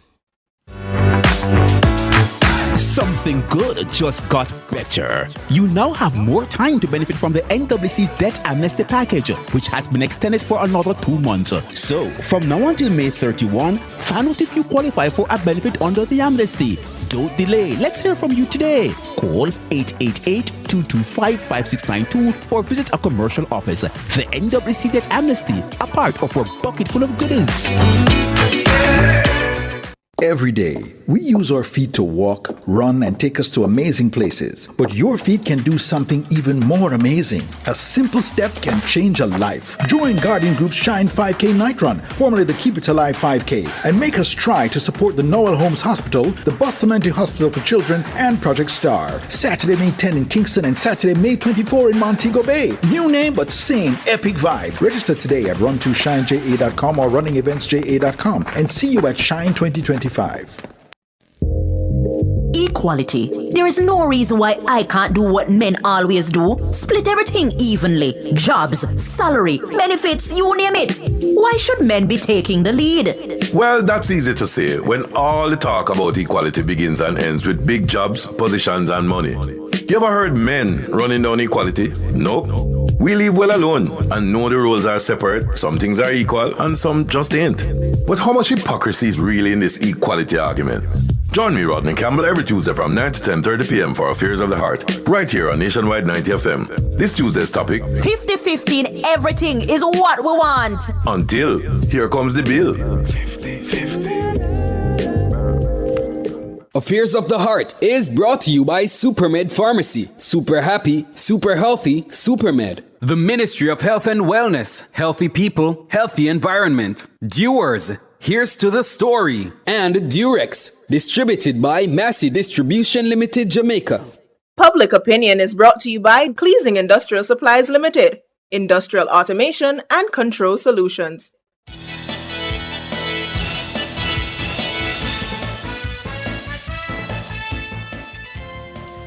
Good evening and welcome to Public Opinion here on Nationwide 90 FM. I'm Mahiri Stewart. Special good evening to our YouTubers. Feel free to chime in on today's Public Opinion.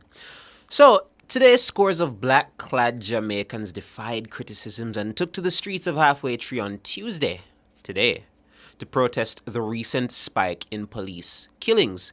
It was dubbed the End Police Violence protest, and it was spearheaded by human rights lobby group Jamaicans for Justice, JFJ. Now, these placard-bearing protesters say the reduction in murders shouldn't be used to excuse the high level of police killings. So they were wearing black, and on the flip side, people were wearing blue today in support of the JCF. And two of the people that wore blue today were the Prime Minister and the Deputy Prime Minister. Prime Minister Dr. Andrew Holness and his deputy, Dr. Horace Chang, both wore blue today in a show of solidarity with the police amid the criticisms from JFJ.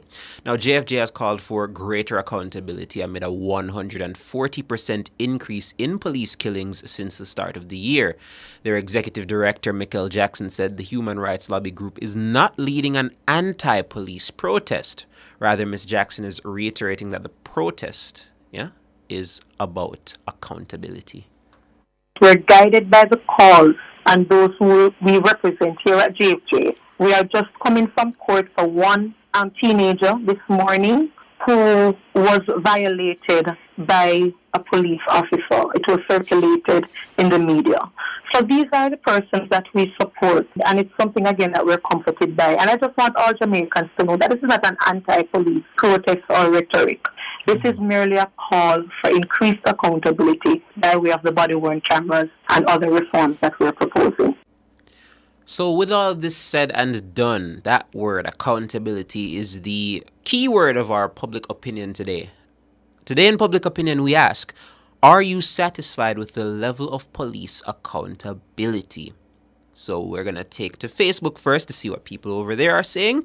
And we start off with Shines for Life Law, who says, I am definitely not satisfied with the amount of unarmed, innocent citizens being killed by merciless, heavily armed murderers and gangsters.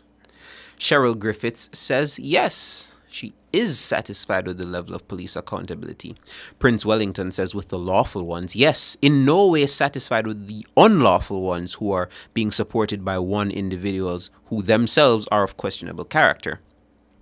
Librance Tucker says, what accountability are you talking about? I want them to wear body cameras. Philip Jackson says, while it's not debatable about police accountability, we must bring context back into the discussion and balance the acts with our content. Crime is a harsh poison which needs harsh treatment. Okay, fair enough. Ashton Pitt says, absolutely not. This is the smoke and mirrors of a ruler who grows fascist and authority. Okay, fair enough, man. Let's see what else we got here. I don't know if I can read that one. It's not even related to what I'm trying to ask, so we go on. Nyoka Stevenson says, yes. All right. Eunice Anderson says, no, because them treat big people like boy and girl sometimes. Okay. Natalie Winter says, yes, but as expected, much more can be done urgently to reform accountable apparatus and improve community relationships. Isaac Oniwere? I think that's probably how it's pronounced. Absolutely, Indicom is doing its job. So far, more than 85% of the police shootings have been found to be justifiable by Indicom. That's what Isaac is saying. And Russell Reed says, yes, but there's still a lot of room for improvement. So that's Facebook. If we go over to Instagram, what are we going to see? On Instagram, we ask the same question. Will we see anything different or will we see more of the same? Let's find out. Mahalia Brown kicks us off saying it's a work in progress, but we're getting there.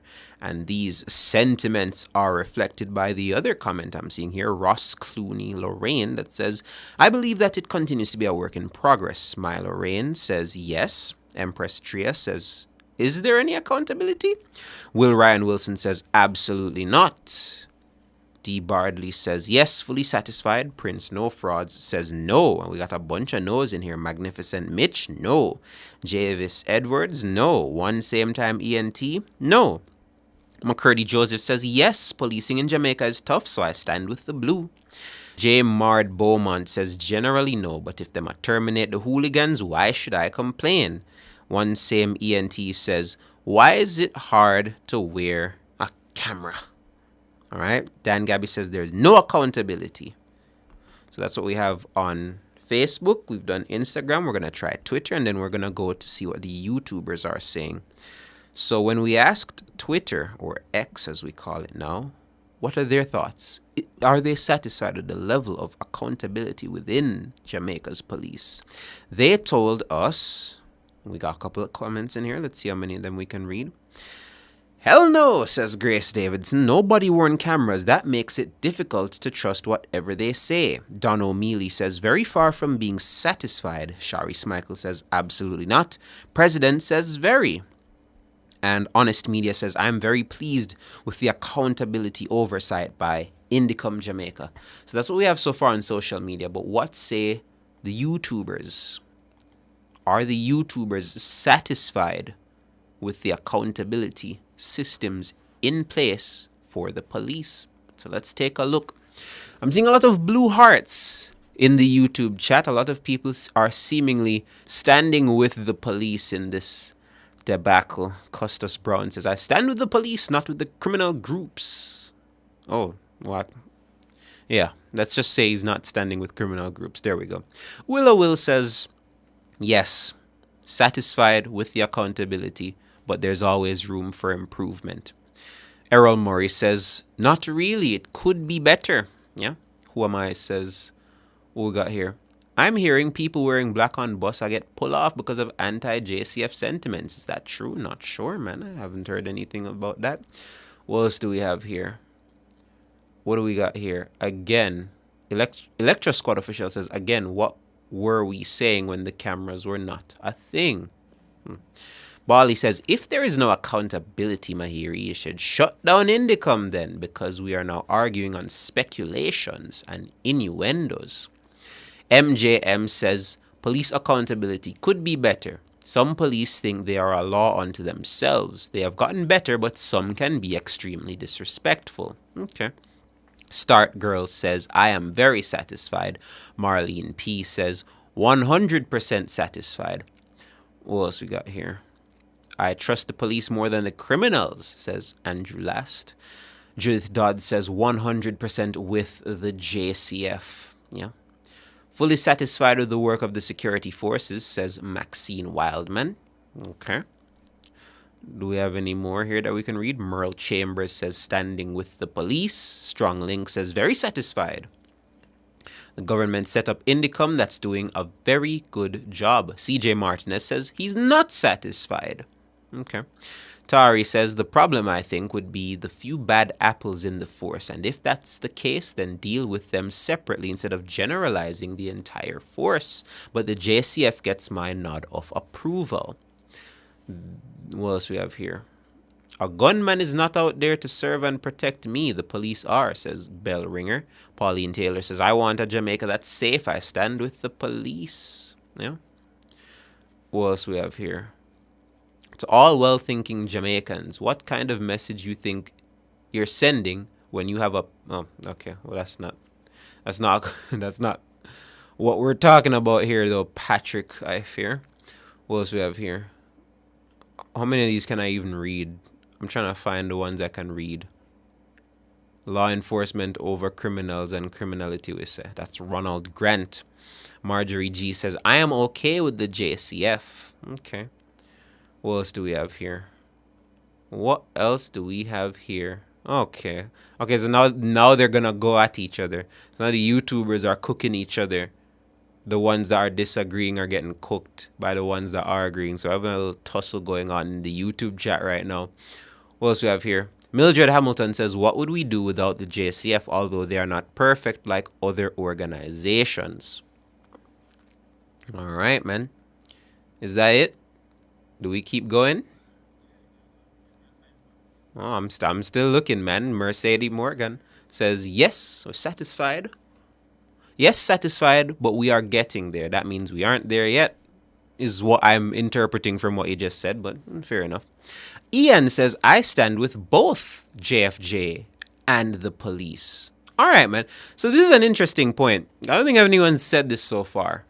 Are there people out there that are on both sides of this argument? Are there people out there that believe, yes, it is good that the murders are down, but still concerned about the rise in police fatal shootings? Again, some of the arguments I'm seeing here is that someone said earlier, when it comes to the police killings, if they are extrajudicial in that case, then Indicom will handle it, is what I've been seeing from some other people. So therefore, they're saying, listen, man, if these police killings are making you concerned, then that's where the accountability in the form of Indicom comes up. And I think that's a fair point, right? But I guess on the other side, they're saying, listen, man, the mere fact that there's so many of them is still a cause for concern. So I don't know, man.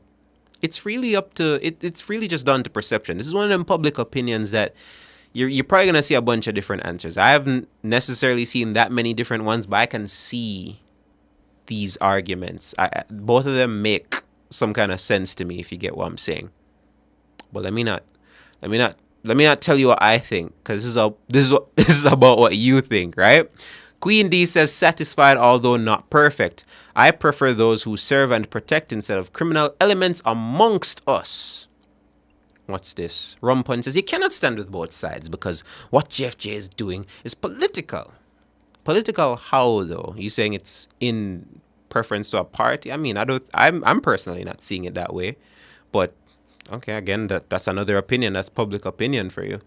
Popeye Salmon says, yes, both have a place in our society. We don't live in a perfect Jamaica. All right, I think it's a decent one to end off with.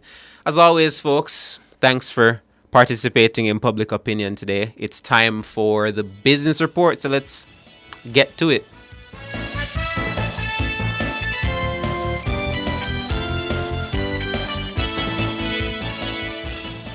Public opinion was brought to you by Cleasing Industrial Supplies Limited, industrial automation and control solutions. Drive the most exciting new vehicles in Jamaica. Schedule your 2024 Ford Ranger pickup or Ford Everest 7-seater SUV test drive now. Call or visit KIG today. The time by KIG is 6:33. Good evening. Welcome to the Business Report. I'm Mahiri Stewart. A top White House official says President Donald Trump is set to take action to ease the impact of his tariffs on U.S. car makers. Commerce Secretary Howard Lutnick, in a statement provided to the Reuters news agency, said this deal is a major victory for the president's trade policy by rewarding companies who manufacture domestically. The president will announce measures to reduce some import duties on parts from abroad that are used in vehicles manufactured in the U.S. In addition, while cars made outside the country will still be subject to automotive tariffs, they will not be hit with further levies like those on steel and aluminium products, the Wall Street Journal reported earlier. All right. Trump has put tariffs at the center of his economic plans, describing it as the most beautiful word in the dictionary. DHL has lifted a suspension it had imposed on deliveries worth more than $800 to the United States after negotiating adjustments to custom rules. Earlier this month, the delivery giant said it had stopped such shipments to the U.S. shoppers until further notice due to a significant increase in red tape from President Trump's tariff policies. However, DHL has now lifted the suspension after constructive dialogue between the delivery industry and the U.S. government. A DHL spokesperson said it values this positive development and the support of the federal government in making these changes. And finally, in the currency markets, at the close of trading today, it cost 159 Jamaican dollars and 28 cents to buy $1. It cost 211 Jamaican dollars and 50 cents to buy £1, and it costs 115 Jamaican dollars and 13 cents to buy $1 Canadian. That's the Business Report. I'm Mahiri Stewart. Stay tuned for the nation's business.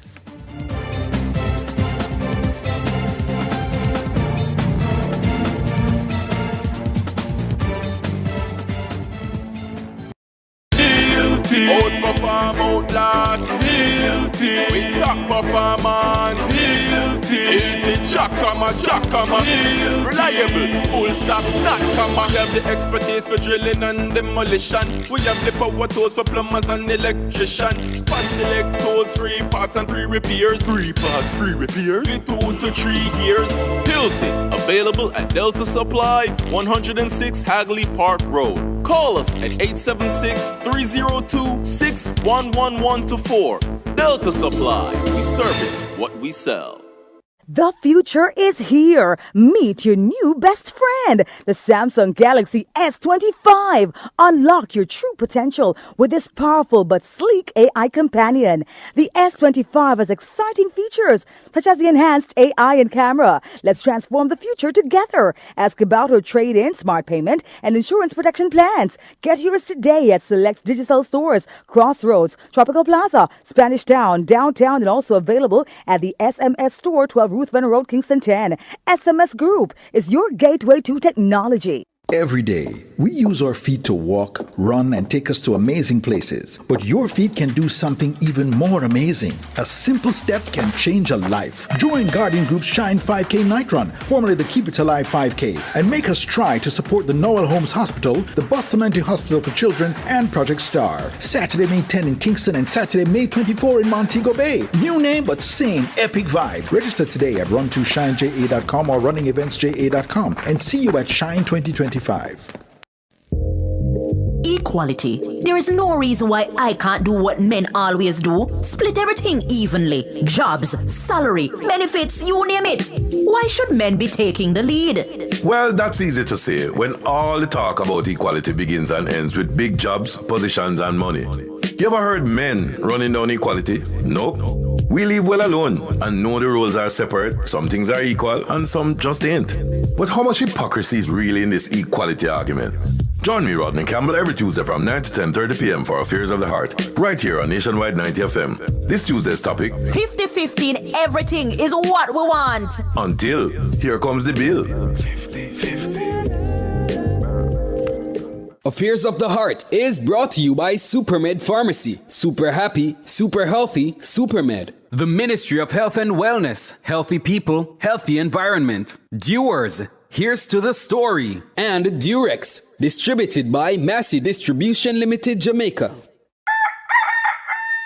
How certain are you that you're taking proper care of your pets? How often do you take them to the vet? Just as we need annual checkups with our doctors, most pets need regular checkups too. Owning and caring for a family pet doesn't have to be a difficult or burdensome experience. Nationwide 90 FM has an exciting feature called Pets World that will help you take better care of your pets. Join Nationwide 90 FM every Wednesday at 6:50 a.m. during the program This Morning as we take you into the do's and don'ts of caring for your pets. That's Pets World every Wednesday at 6:50 a.m. during the program This Morning on Nationwide 90 FM, a revolution in media. Cliff Says is by far the most popular mid-morning radio segment in Jamaica.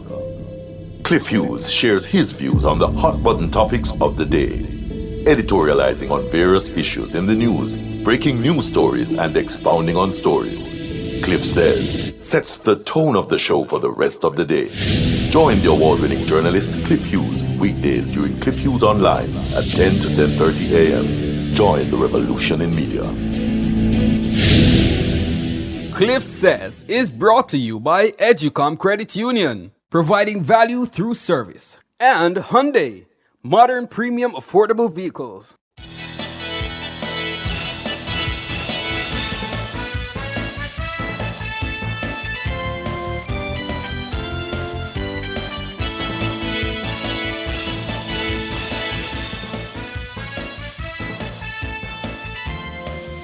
Good evening. Thank you so much for staying with us here on Nationwide at 5. It's time for the nation's business. I'm Ricardo Brooks, and we're going to take a journey down memory lane. Yeah, because we've been talking about this issue of police killings. And, of course, in the context of the End Police Violence protest today put on by JFJ, 107 Jamaicans have been killed by the security forces since the start of the year, and that's 63 more than the 44 killed up to April 20 last year. And that figure comes against a favorable 37% reduction in murders since January 1. The placard-bearing protesters today say that reduction should not be used as an excuse for the high level of police killings that we're seeing. It sparked widespread debate among Jamaicans, with some throwing their support behind the JCF, of course, others backing the JFJ. And the JFJ says the good work does not absolve the police from accountability. So this evening, we thought it was a good idea, prudent, to hear from the founding executive director of JFJ, Dr. Carolyn Gomes. She was there before Indicom. She was there, I was saying to Cliff, perhaps at a time when you could characterize the situation as the Wild Wild West. Dr. Gomes, good evening. Hi, Mr. Brooks. How are you? I'm doing very well. How are you? I'm good, and good evening to you, listeners. Good evening, Dr. Gomes. Hey, Lord. I'm in our area, voice, right? I'm here. How are you? I'm good, sir. Good. Very well. Good. Dr. Gomes, for those who may be too young to remember, when JFJ started in 1999, what was the situation like in the country as it relates to police killings? Oh, we were up above the 500 per annum, more than one a day. And we had other instances of abuse, your listeners may not remember the 3 people, the Michael Gale case. So there was not only the killing. I'm sorry, Dr. Gomes, you're coming in a bit low. Sorry, let me see if I can get this up a bit better or speak louder. Yeah, it was above 1 killing a day. You're on a speakerphone, Dr. Gomes? No, I'm on AirPods, but it's like... Oh, no. That's no good for us. Okay, let me come off of them. Thank you. All right. We're talking to the founding executive director of Jamaicans for Justice, Dr. Caroline Gomes. What's your recollection of that period? Terrible. Better? Much better. Okay, great. I'm glad. Good. Yeah, so you were taking us back to what it was like 26, 27 years ago. Yeah, it was terrible, Cliff. It was above 1 a day. 300 and something, all the way up to 1,000 one year. Persons killed by the police. We had other instances of abuse. The very first case that JFJ had was the case of the guys rounded up in Grants Bend.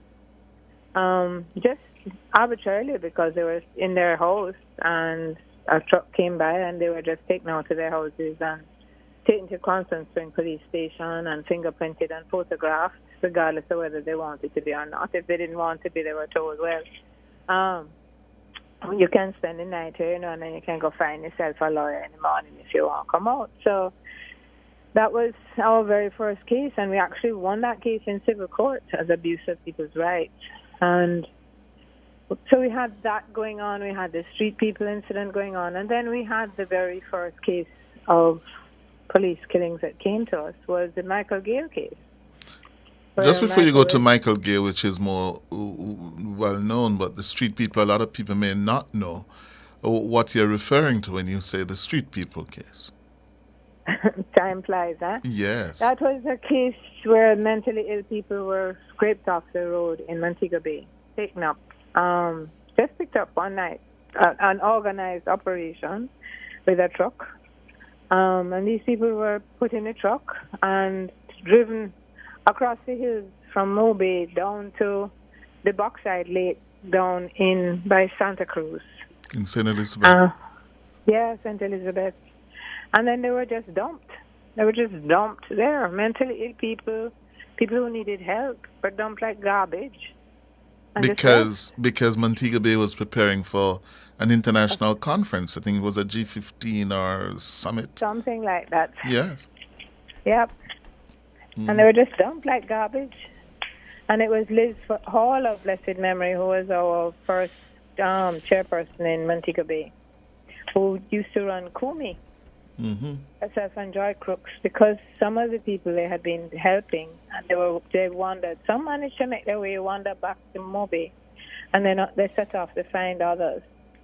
And eventually made such a stink about it, this absolutely inhumane and disgusting treatment of people, complete breach of their human rights, that we managed to get a commission of inquiry.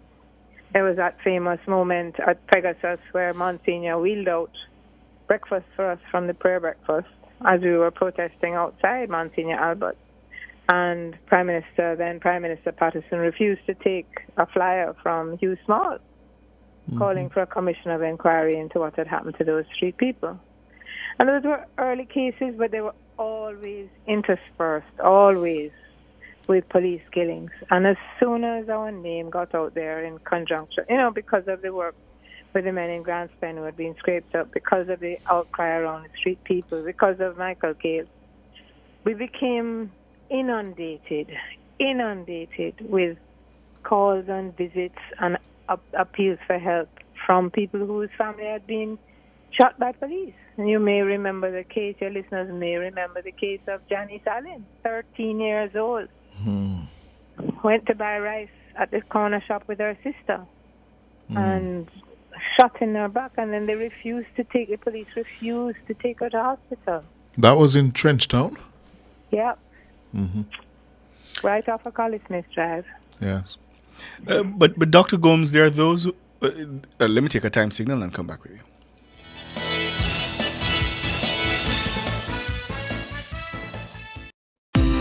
This time signal is sponsored by Janet Global Accreditation, an agency of the Ministry of Industry, Investment and Commerce. The time is now 6:47. Back with you, Dr. Caroline Gomes, the founding executive director of Jamaicans for Justice. Dr. Gomes, there are some who say, and I've been seeing those comments in recent days, while this controversy over the protest today, erupted, that yes, it was bad. It was really, really bad. But now we have systems of accountability in place. Indicom, they point to Indicom, for example. And so they say the organization you once led really needs to accept that the situation is not as bad as they're painting it because those systems of accountability now exist. How would you respond to that? Of the 100 and something cases sent by Indicom for prosecution to this point in time, and remembering that Indicom was formed in 2010, right? There have been 24 that have been completed. So Indicom, while it is doing an excellent job of being there, being responded to, and having to fight battles, even with the same political leadership that put it in place, which is the leadership of the Jamaica Labour Party. But they sometimes you think they want to just create to kill Indicom for convenience, are still having to fight this battle to get people to understand. And this is what Jamaicans for Justice is doing today, is that these things are not inevitable. It's not good enough to try and do something about it after it has happened and have people waiting 12 and 15 and 25 years for their cases to come to court. But we must put in place a system that prevents wrongful killings by police. And that's not to say we do not understand the challenges they face. We always have. But we also understand that there will always be, one, mistakes made, two, lawful actions that people call unlawful, but three, the unlawful actions deliberately carried out, sometimes in the name of saving people from criminals.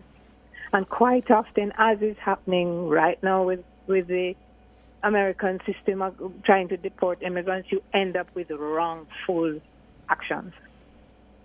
And so to pretend that it's not possible, to not put in place the measures you need to put in place to prevent it, to acknowledge it, to actually cooperate in stopping it. Things like the body cams. Body cams protect innocent people, including police. Because when they're accused of acting badly, they have the body cam evidence to show they didn't. But what are they afraid of putting them on the people for? It's protecting their men.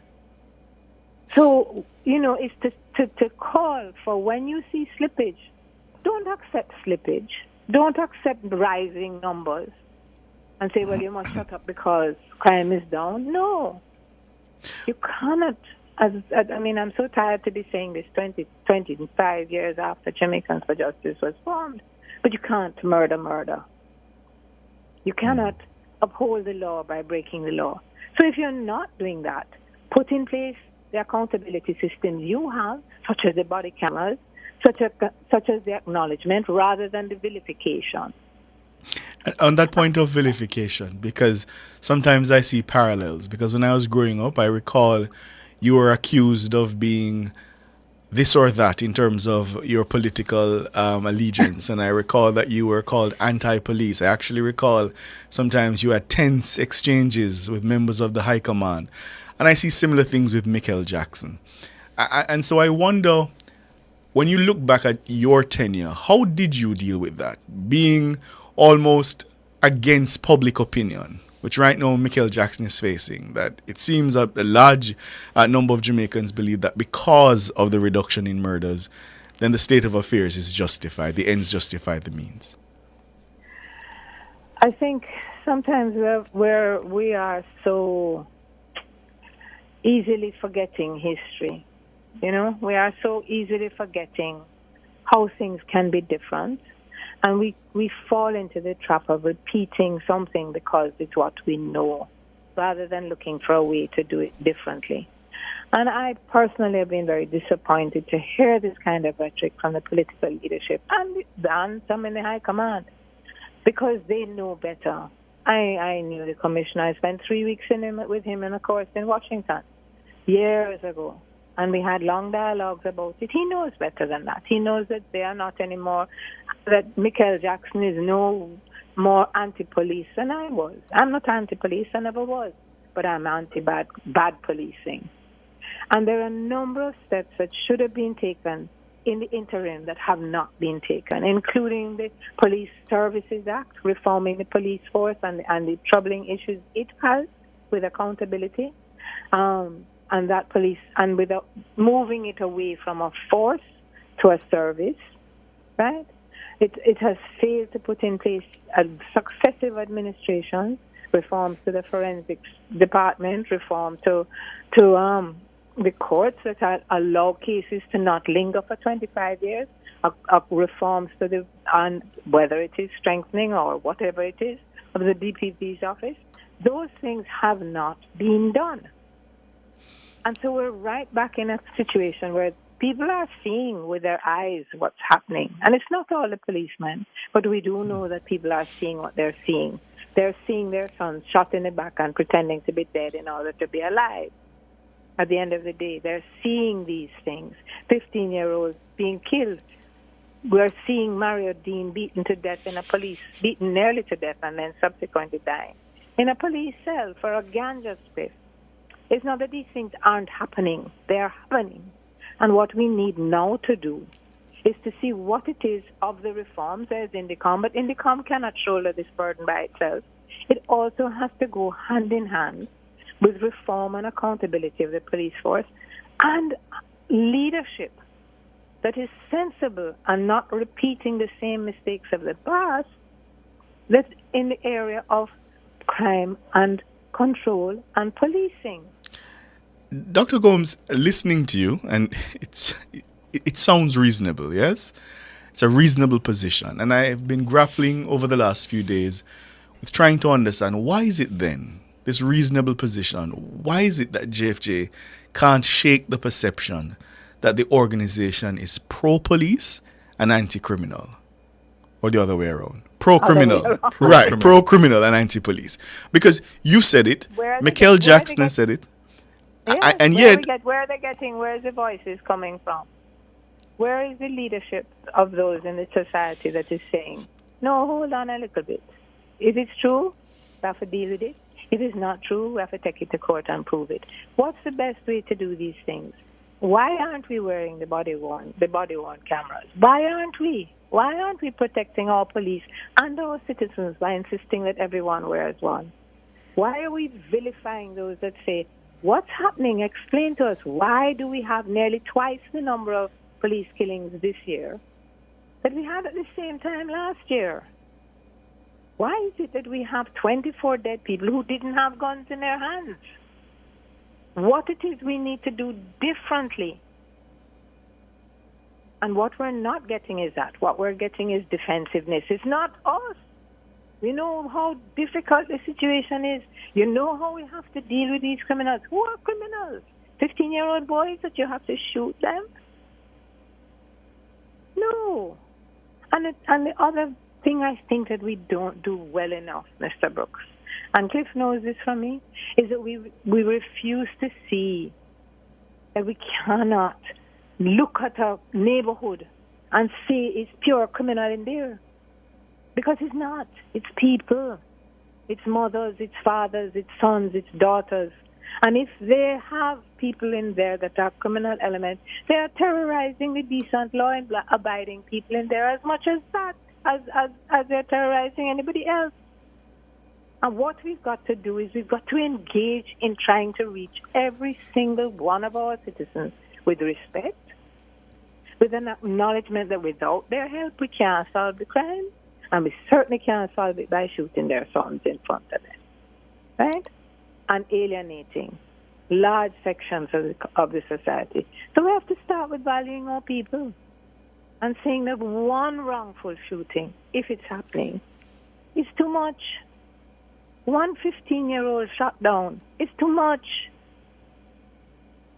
and that we have to change it, and we can change it because they're decent, law-abiding policemen, and they're decent, law-abiding members of society, and we all need to come together to solve this. And one has to wonder, when a problem persists like this, who is it suiting and why? And why can we not acknowledge the mistakes of the past and learn from them? Dr. Gomes. Cliff. Mr. How do you respond to those who say 25, 30 years on, the Jamaica Constabulary Force is better? Oh, of course it's better, Cliff. We're not killing 800. Of course it's better. No. We're not killing 800 people. It's much more professional. Yes, I'm going on to make a more specific point, that they're better in terms of their intelligence gathering capacity. They're making far greater use of technology. They know the violence producers, and they're going after them. And in so doing, the confrontations with them are more and more these days, and the better equipped, better trained police are winning more and more of those confrontations. They're not losing. No, well, they're not. How do you respond to that argument, that the confrontations? If that was the case, Cliff, then we would, if there was better intelligence and we had really been winning confrontations, then we'd have a lot of people in jail. Because not every time they go for people, they come out blazing guns. Sometimes they do, in which case the killing is a lawful killing. And how can you make that determination? A very key tool in that is the body-worn cameras. And absolutely, we should not be celebrating as a society that the police are having to kill people. That's not something to celebrate. And where does I don't think people are. Where do we? Of course, they're celebrating. Shut up your mouth when you go home and cut, and don't talk like that because they're doing a good job. No, but that's not celebrating. If it's not me, Cliff, if it's not my daughter, I still need to care. Mm-hmm. If it's not my son, yes, I still need to care. Yes. That there is somebody who is being wrongfully killed, and there's no accountability. Mm-hmm. Yeah, because that, in and of itself, breeds another set of criminals. Mm-hmm. There are some, Dr. Gomes, they say that, look, we've been living for so long in a society where the criminals, they seem to have been winning all this time. And finally, the tide seems to be shifting. And so to criticize the police at this juncture just seems unpatriotic. It can never be unpatriotic to bawl out about injustice, Mr. Brooks. It can never be. And call for a system that will allow you to ensure that justice is served, whether by the police or by the courts. That cannot be unpatriotic, because how can we build a society? How can we build peace without justice? We need to listen to our prophets. And we need to hear them. Mm. The state of play as it is now in 2025, you made the point. There have been improvements, yes? But I had a discussion this morning with Michael and Senator Marlon Morgan. And after about 45 minutes, it became increasingly obvious to me, and I dare say it to several of the listeners, that there's far more that we agree on than we disagree on this issue. And why is it that we seem to be talking past each other, over each other, and not building consensus and common ground for common action and purpose? Why?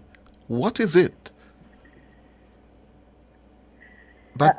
That seems to be... I think our first response, the response of the leaders, some of our leaders are steeped in a culture And it was, I mean, I'm not telling, well, maybe I'm telling your listeners something because maybe they're a little bit more discreet. But we've had politicians for years talk about the irredeemable people that they're representing and that we should just do away with them. We've had police commissioners use that. I don't know how you police people that you have absolutely no respect for and think they should be done away with because you're supposed to be protecting and serving them. So we have, anytime you have something, a system that is not, that persists, that ends up with bad results, you have to also bring into the equation, who does it serve? Who does it serve to have a police force equipped with the latest technology, able to pull up a license plate and say, oh my gosh, that car that hit you, it's actually unlicensed, and I don't see any record of insurance, and the person who owns it lives at this and this place. And that be the end of the story. You never hear back. You make a police report. You never hear a word. You give the slip to your insurance company, and that's the end of it. How does that serve us?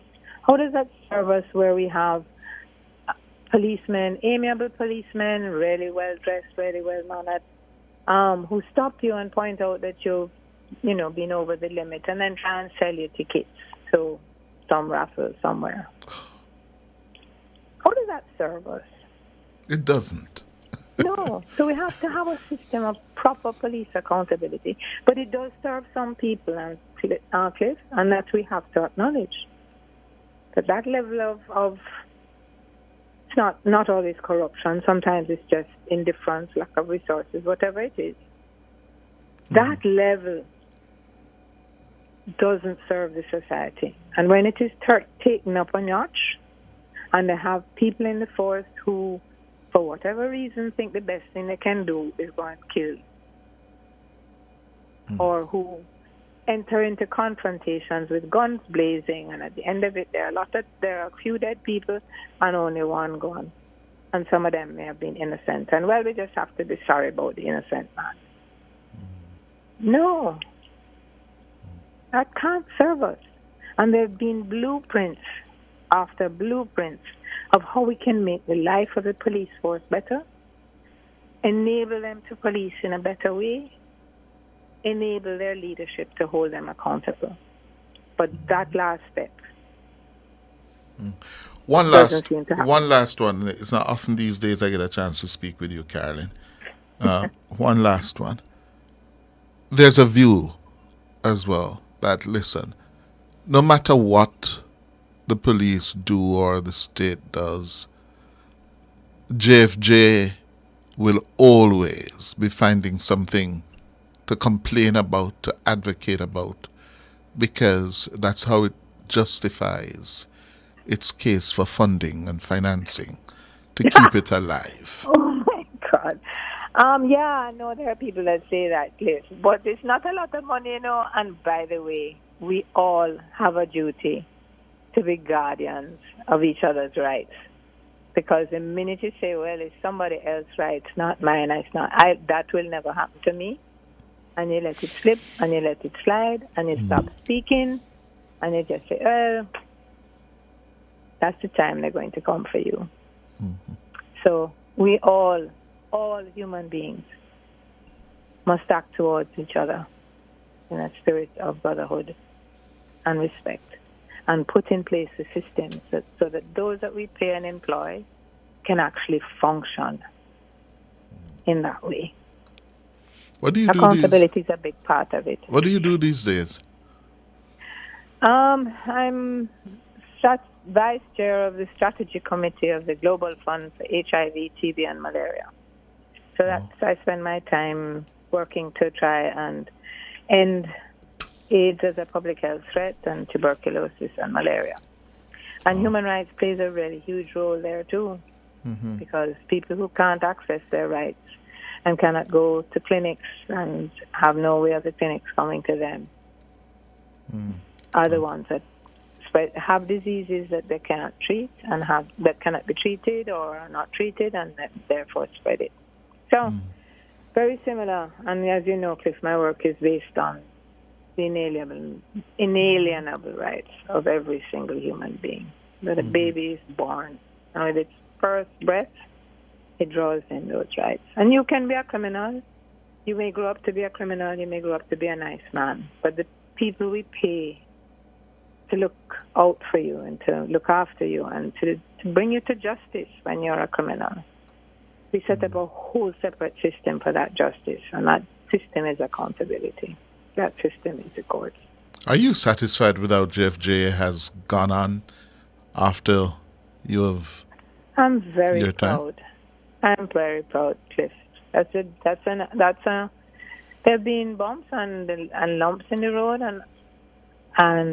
but I am very proud that 25 years after we started this, we have a strong human rights body.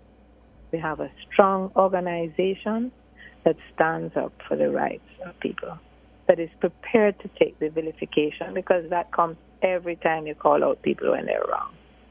Prepared to take that vilification, prepared to take the name calling and say, it's not right. You need to do this. I'm very proud of that. Yeah.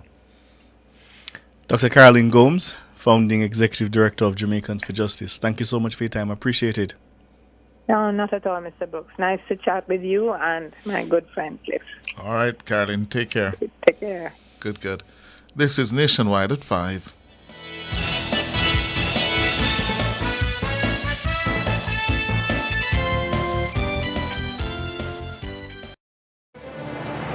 Get the inside scoop. Tune in to Budget Bites, a brief breakdown of the 2025 budget presentation by Prime Minister Dr. Andrew Holness. It's an informative snapshot of the budget and what it means for you. Don't miss Budget Bites, bite-sized insights into the Prime Minister's vision for Jamaica. Budget Bites, unpacking the budget for you.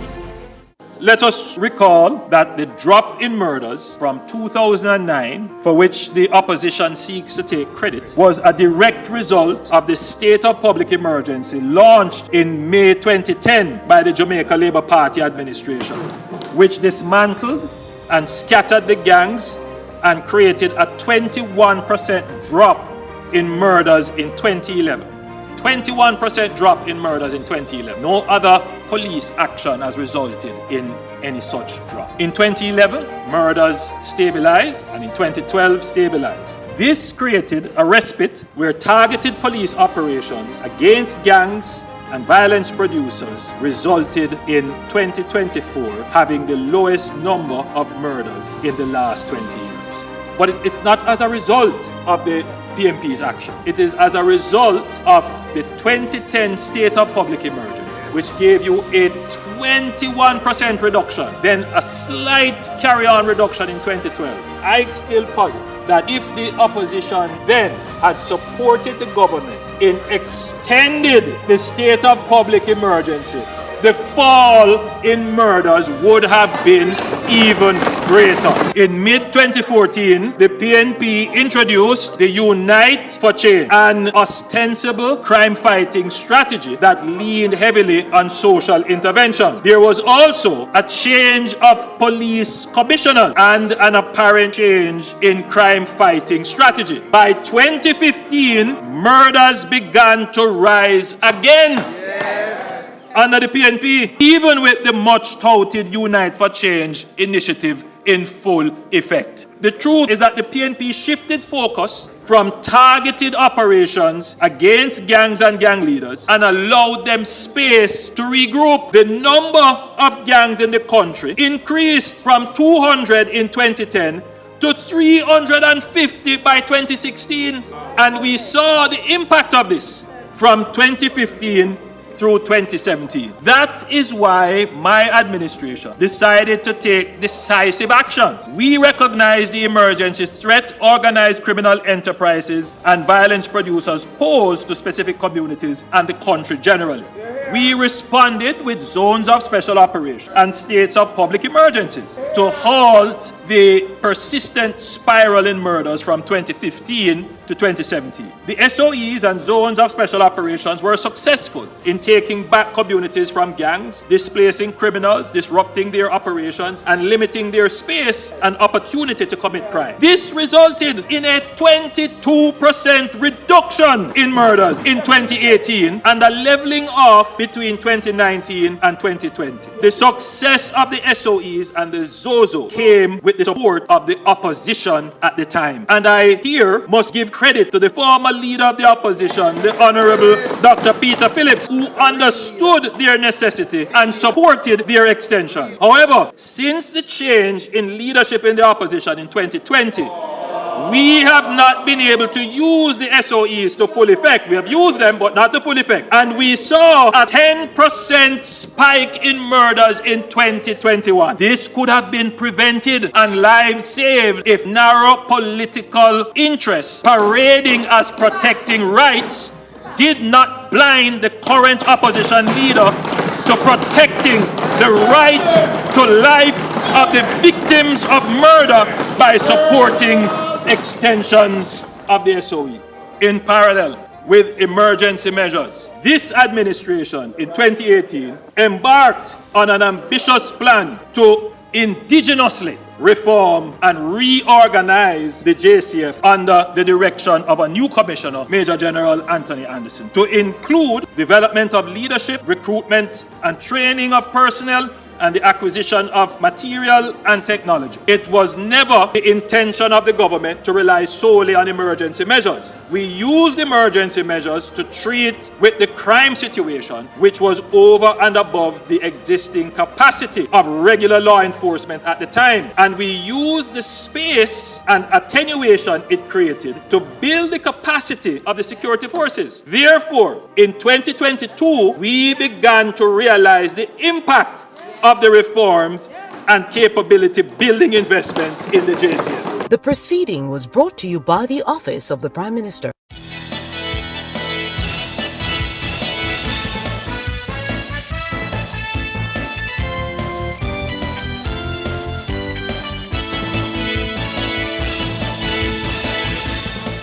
All right, it's 14 minutes after 7 o'clock. Normally we would be having Nature's Remedies at this hour. We won't be having that this week.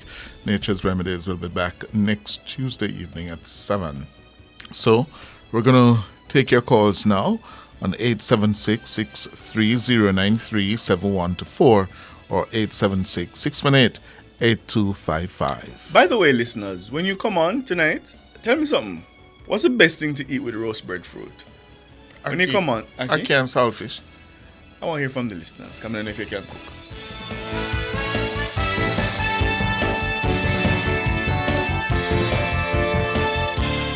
Don't fall victim to deepfakes. Watch out. Protect yourself. What is the For more on TV? information, visit broadcastingcommission.org or Here ya, scan baby. the QR code on screen. Deepfake. No deepfake can't catch me. Junior, you know say AI can make something will look and sound just like you?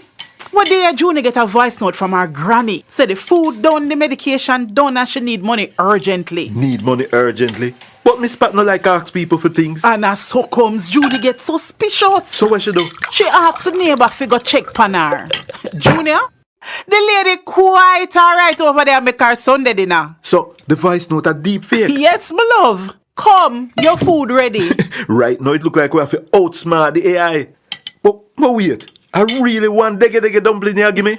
Me I wonder if AI can make one deep fake dumpling for you. To learn more about deepfakes, visit www.broadcastingcommission.org.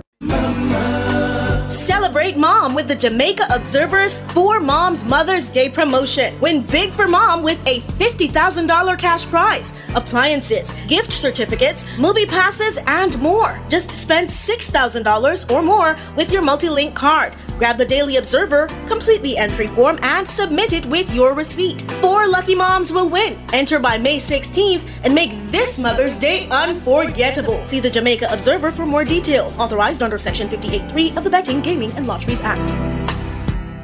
At Kia, driving your future means joining the movement that inspires. Whether it's the small but mighty Picanto hatchback or the top-of-the-line tech-rich Sorrento SUV, there's a Kia that perfectly fits your lifestyle and your budget. ATL Automotive has gotten Jamaicans behind the wheels of thousands of Kias for the past 7 years. And we're ready to get you behind the wheel of a Kia too. Simply visit the nearest Kia showroom for a test drive now.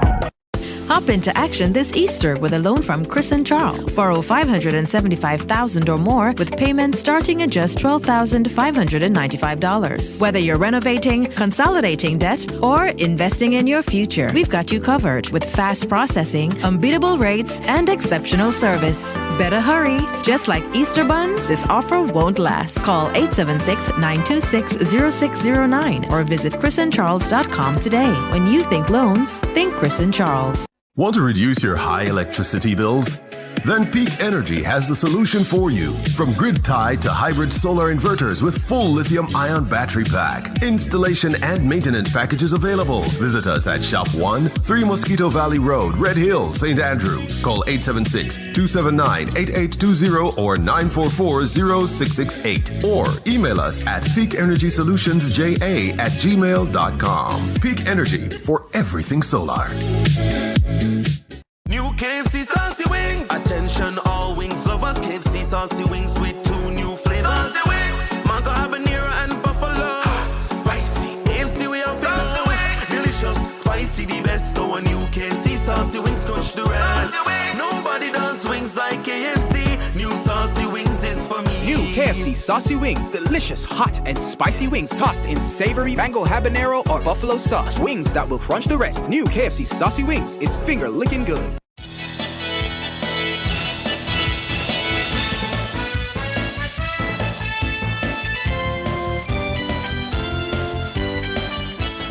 "18 minutes after 7, we're taking your calls. You know the numbers, 630-9371-4, 618-8255. Oh, you go Bugs. Ricardo 2, Cliff 0. That's it. That's the score, right? Yeah. You push it, you know? No, man, I win, man. You really push it. Yeah, I win, man. Oh. Anthony. The roast breadfruit. What is the best with roast bread? Oh, we've had a lot of responses. By the way, it's not necessarily roast bread. The breadfruit have a ripe. What? Yes. The roast bread, you roast me like my breadfruit ripe. And you know when the breadfruit so you roast it ripe? Yes, when it's ripe, then you roast it. That's like eat it. Good. Me no what? Me no want that.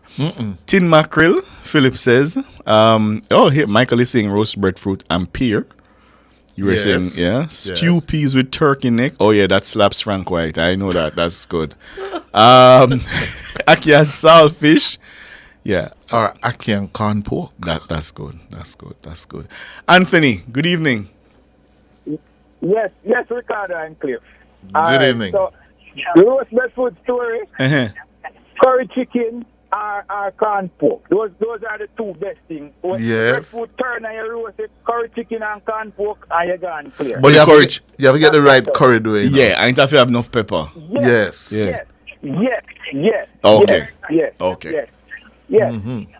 Cliff, yes, I am calling in response to JFJ protest today. And let me say this, Cliff, that when JFJ came into existence, they had a lot of purpose. And I think they still have some relevance now, because I believe that the security forces or the should have some form of accountability. There must be some form of oversight. And yes, in the command and the internal forces institution that the police have, they're there. So I don't have a problem with that. But the problem, Cliff, that I'm having with JFJ presently, and I'm speaking. Anthony? And I'm speaking about 2025 to be exact, Cliff. When they're going to say that because 100 and something persons were killed, and I don't know if I even want to use that word that they're using, Cliff. I would appreciate if they were coming with some facts to say, this person or that person was killed and the police account is not adding up and stuff. and all of that. But Cliff, when you look at the persons who were killed and the police accounts for most of them and stuff, Cliff, these were persons who attacked the police when the police tried to apprehend them. But Anthony, isn't that the point? Isn't that the point JFJ is making though? That without the body worn camera, you only have the police's version of events. So if you had the body worn camera, then you could easily say yea or nay. All right, so let me address that, Ricardo, because George did a What's on My Mind a couple months ago, which outlined the procurement problem. Yes. Of the procurement process. Mm-hmm. So it's not that the JCS it does not want to use body camera or whatever. It's that they're facing some challenges. So I am calling for body worn cameras also, because that will also add to accountability. You understand what I'm saying? But the protest, and I have listened, and it was when people started to why JFJ support criminal and whatever and all of them something they start to bring it down to it's the body worn camera that we're calling for or whatever and all of that. JFJ sometimes appears, I know my word, JFJ sometimes appears as if the criminals have more rights than law-abiding citizens, Cliff and Ricardo. And we cannot afford that. Whenever these policemen and women put on their uniform and when shots are fired and they are running towards it in order to save people's life or whatever and all of those things, we need to support them and we need to give them that level of confidence and respect that when they go out there to put their lives on the line for us and for our families and all of that, we can show that it is appreciated. One Cliff, last 2 years ago, we've given you a run, Anthony. To give somebody else a chance. Thanks for the call, Anthony. Chris, good evening. Hello. Evening, gentlemen. Good evening. Doing all right? How are you? Very well, thank you, sir. Cliff, the breadfruit of a turn, it can't right.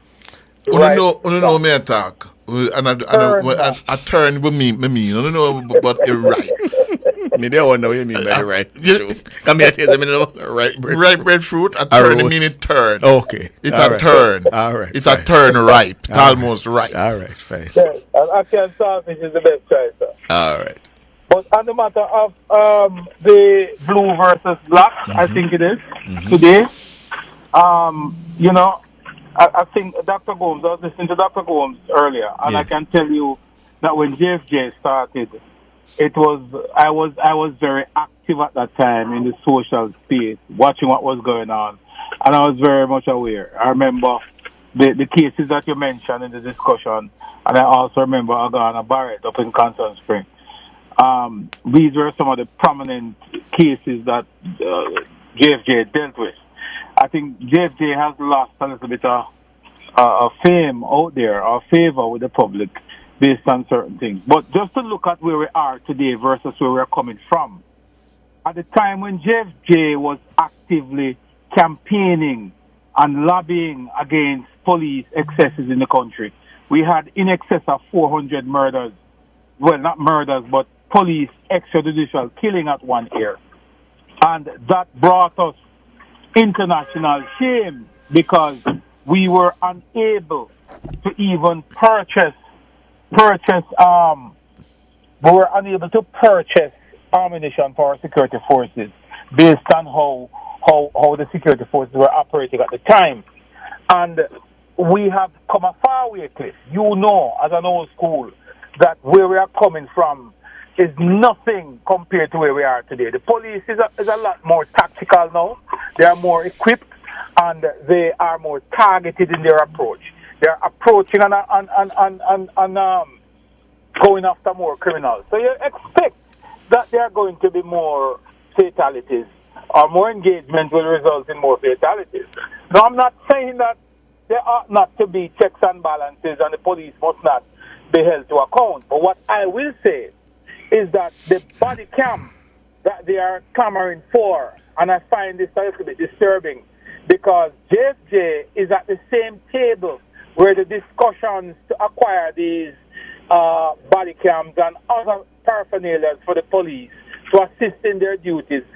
JFJ is sitting at the very same table where these decisions are being made. What table is that? You mean CMOC? Second? That's CMOC? Yes. So I'm saying that they are at the table. They know what is happening.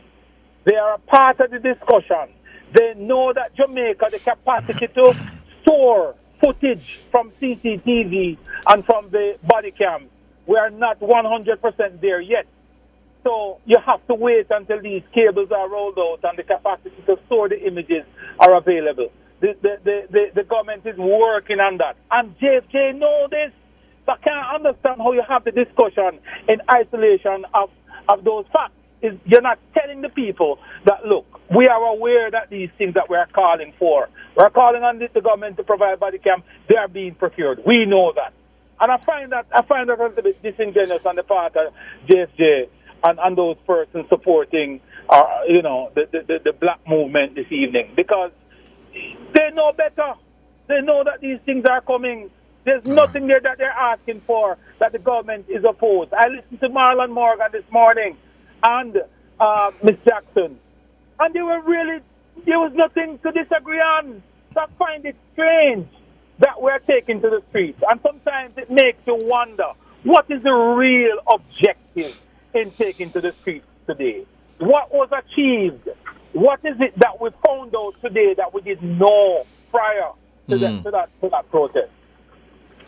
All right, Chris. Let me ask you, Chris, moving along, what is happening with your party preparations for the elections now? Why you still can't settle all your seats? Yes, why you still can't settle all your seats? Settling of seats, Mr. Hughes, you know the only time seats are settled is nomination day? No, I know before that. No, man. The only day that seats are really settled, you're speaking theoretically. Practically, practically, your seats are settled long before nomination day.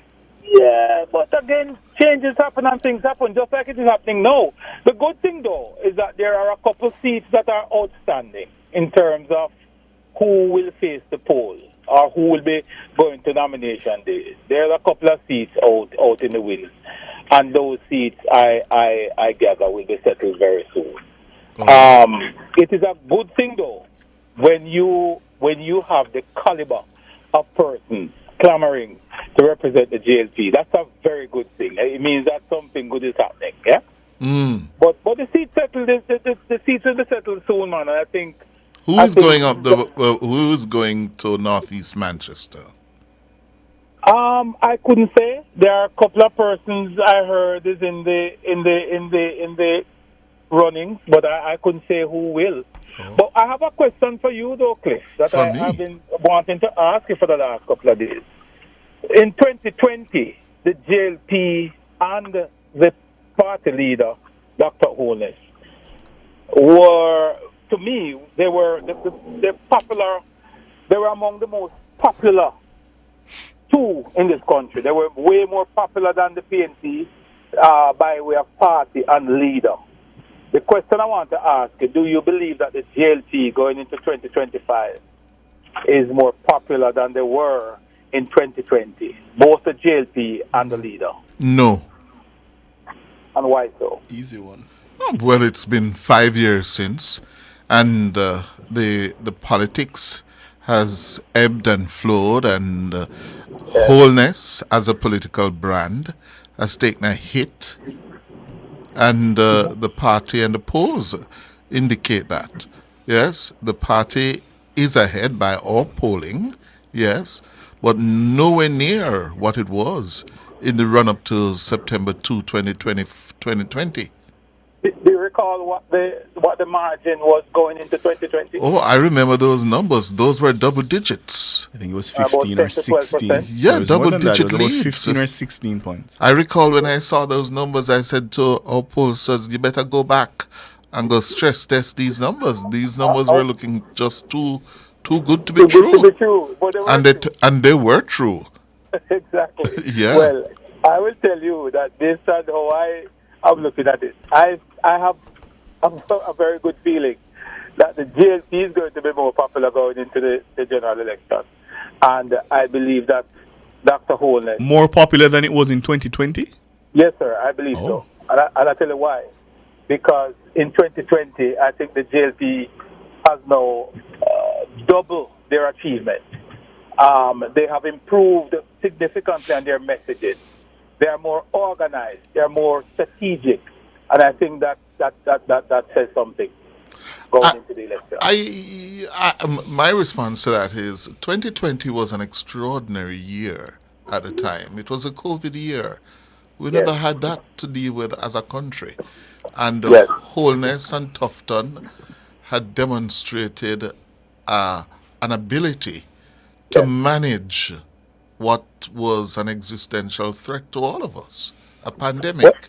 And they were up against a fractured opposition, led by a weak opposition leader and party president. There was also that. Yeah, those conditions are no longer with us. Well, that is true. But what would negate that now, or what would wipe that out, is the fact that the JLP has twice, if not more, the amount of achievement that they can put on record and campaign on. Secondly, you don't have a Dr. Nigel Clark and Christopher Tufton lining up squarely beside the leader in terms of responding to a crisis. You now have a political party with a leader that is actually standing, and I wouldn't say alone, because I would never ever reduce the fact that it's a team that really carry the burden and the work. But you have the leader now by himself when compared to 2020, when you had the finance minister rolling out a lot of initiatives, and you had the Minister of Health also a part of the mix. Now you have Dr. Holness really driving the vehicle with the support of these other ministers in the back. He's now fully in the front seat driving. But you're omitting one half of that equation. Yes. It is now Holness versus Golding. And again, Holness versus Golding. And that's where Holness, I think, is Golding any match to Peter Phillips? Has the advantage. Is Golding any match to Peter Phillips? That's an interesting one. Never thought about that one. But he was no. Peter was a far more experienced politician. Yes. And in terms of personality, he was also more likable than Golding.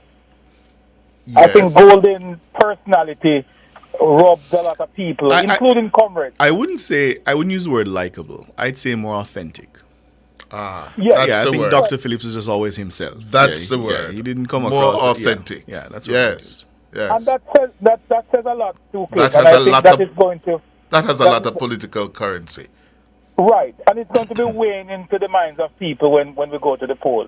But I personally believe that the JLP going into this election is going to be more popular than they were in 2020, and also its leader. And when you add to that the level of achievement that they have on record now, they are going to be a force to be reckoned with. What I will say to you, though, is that the fact that the PNP is not as publicly divided as they were in 2020, that says something. But the key word there, Cliff, is publicly, because it doesn't mean that there's not division within the party, but how public it is. All right. For me, I think there's another big factor in all of this going into 2025. The organization on the ground, to get your vote, to first of all know who your voters are, to get them to the polling stations.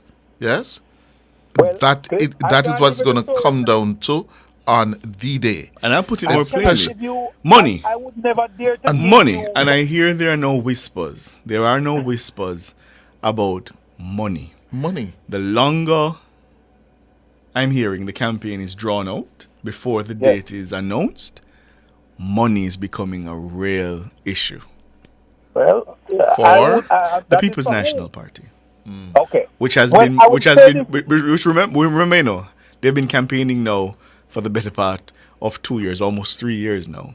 Yes. So they have Well, been spending money to do that. I don't want to be the person to come and tell you what is happening at Belmont Road, because every now and then I drive past there and I hear a few things. But let me tell you something, Cliff. And I will say this without any fear of contradiction. The level of organization that I have seen in the Jamaica Labour Party going into 2025 election is unprecedented. I've never seen that before. No, we can talk about the couple of seats that are... You didn't say 1980. 1980 perhaps was the closest. And even though 1980 would have been close, it was never as organized, because a lot of the victory came organic in a lot of ways, right? Because of the public perception of the PNP then. But now, the JLP that I am seeing now is 5 or 10 times more organized, deliberate, strategic than they have ever been. All right, I will Chris. not say anything more on that. Thank you for the call. I hope the Labourites don't become overly confident and complacent. Yeah? Because here's something I've been considering. A government can have a record to campaign on. Solid achievements. You don't want to use that, you know. What? You know, that Sol- was a, oh, political, solid. a political slogan. Solid as a rock, was that it? Solid achievements. But here's the thing. Fatigue by itself is also a factor. Just by itself as a standalone variable. And that is what I'm trying to gauge. Whether by itself people will just opt for change for its own sake. And I don't think enough attention is being placed or being paid to that factor. It may not be overwhelming, but if it turns out to be a close election, some people say it won't be, on the margins, that kind of thing can matter. And that's what I'm trying to get a sense of. And that is a factor when you have in the political space a driving, motivating, potent issue, for change, whether it is policy or personality, and you don't have that. And you hear me say the point over and over. The PNP has not put forward a potent political policy option, or they don't have an issue that is politically potent to drive that change. Impetus of people, instinct. Change is the most powerful political message in history. Yeah? And you don't have that present now. Yeah? So. Omalo. Good night. Good night. I just woke up. Good night. Good evening, Cliff. Good evening. Good evening. Good evening, Ricardo. Hey, Omalo. This demonstration today, and looking back at JFJ and where they're coming from a era where the police was defunded and lack really strategy and equipment to really fight crime. And had to build squads and things like these to really go out there and try to keep the criminals away from the people, the citizens. So in the absence of strategy, they use brute force. Yeah, that really was the birth of JFJ. We're in a total different period. We are in a period where now I am asking the Minister of Security to create a law that prevent people from create a law from keeping people from destructing the police from doing their job. Because right at this very moment, you would see the police doing their job and people literally up in their face, literally almost taking the people out the car. I think that's already an offense, you know. Obstructing the police is already an offense. And but the police need to use it if there is. It needs to be used because of what we see, what's going on, because of the respect for people, human rights, and how the police are dealing with people right at this moment. You see, one of the big things we have in this country, is we have too much opposing argument in this country. And then we have platforms that give those opposing arguments a voice so that other people can sympathize with them. Omalo, you said that before. You've said that before, you know. And Siobhan and I have been at pains to explain to you that that is just a feature of democracy. You live in a plural society. You're gonna have a plurality of voices, and you can't seek to suppress some of the voices because you don't like the message. You know that you almost studied democracy and find out that democracy is not a perfect tool. No, I agree. In fact, increasingly, I'm wondering if it's even the best form of government. Yeah, but without tweaking democracy, democracy to serve it. But it's not tweak. You want tweak it. You want suppress dissent. That is anti-democratic. I don't want to suppress nothing. I don't want to suppress nothing.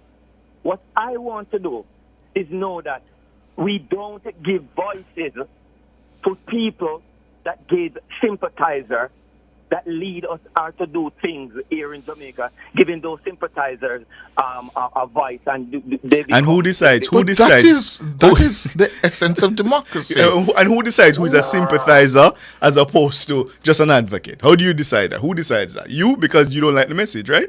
No, the media for all in general should also be a part of that decision. The media is a part of creating the type of society that we also need. The media is not just out there to just put everything out there in the public. So you want us to be gatekeepers? No. Also. But hold on. Gatekeeping. But hold on, no, gatekeepers. All right, fine, I can accept that. But then, hold on, no. But then if you have people who are advocating for human rights, you're saying the media shouldn't carry those voices? I'm saying human rights. We must put that in context. With human rights, we have a INDICOM. We have an institution that oversees the police. This institution haven't do a media conference where it says that we are not being able to investigate these instances of shooting.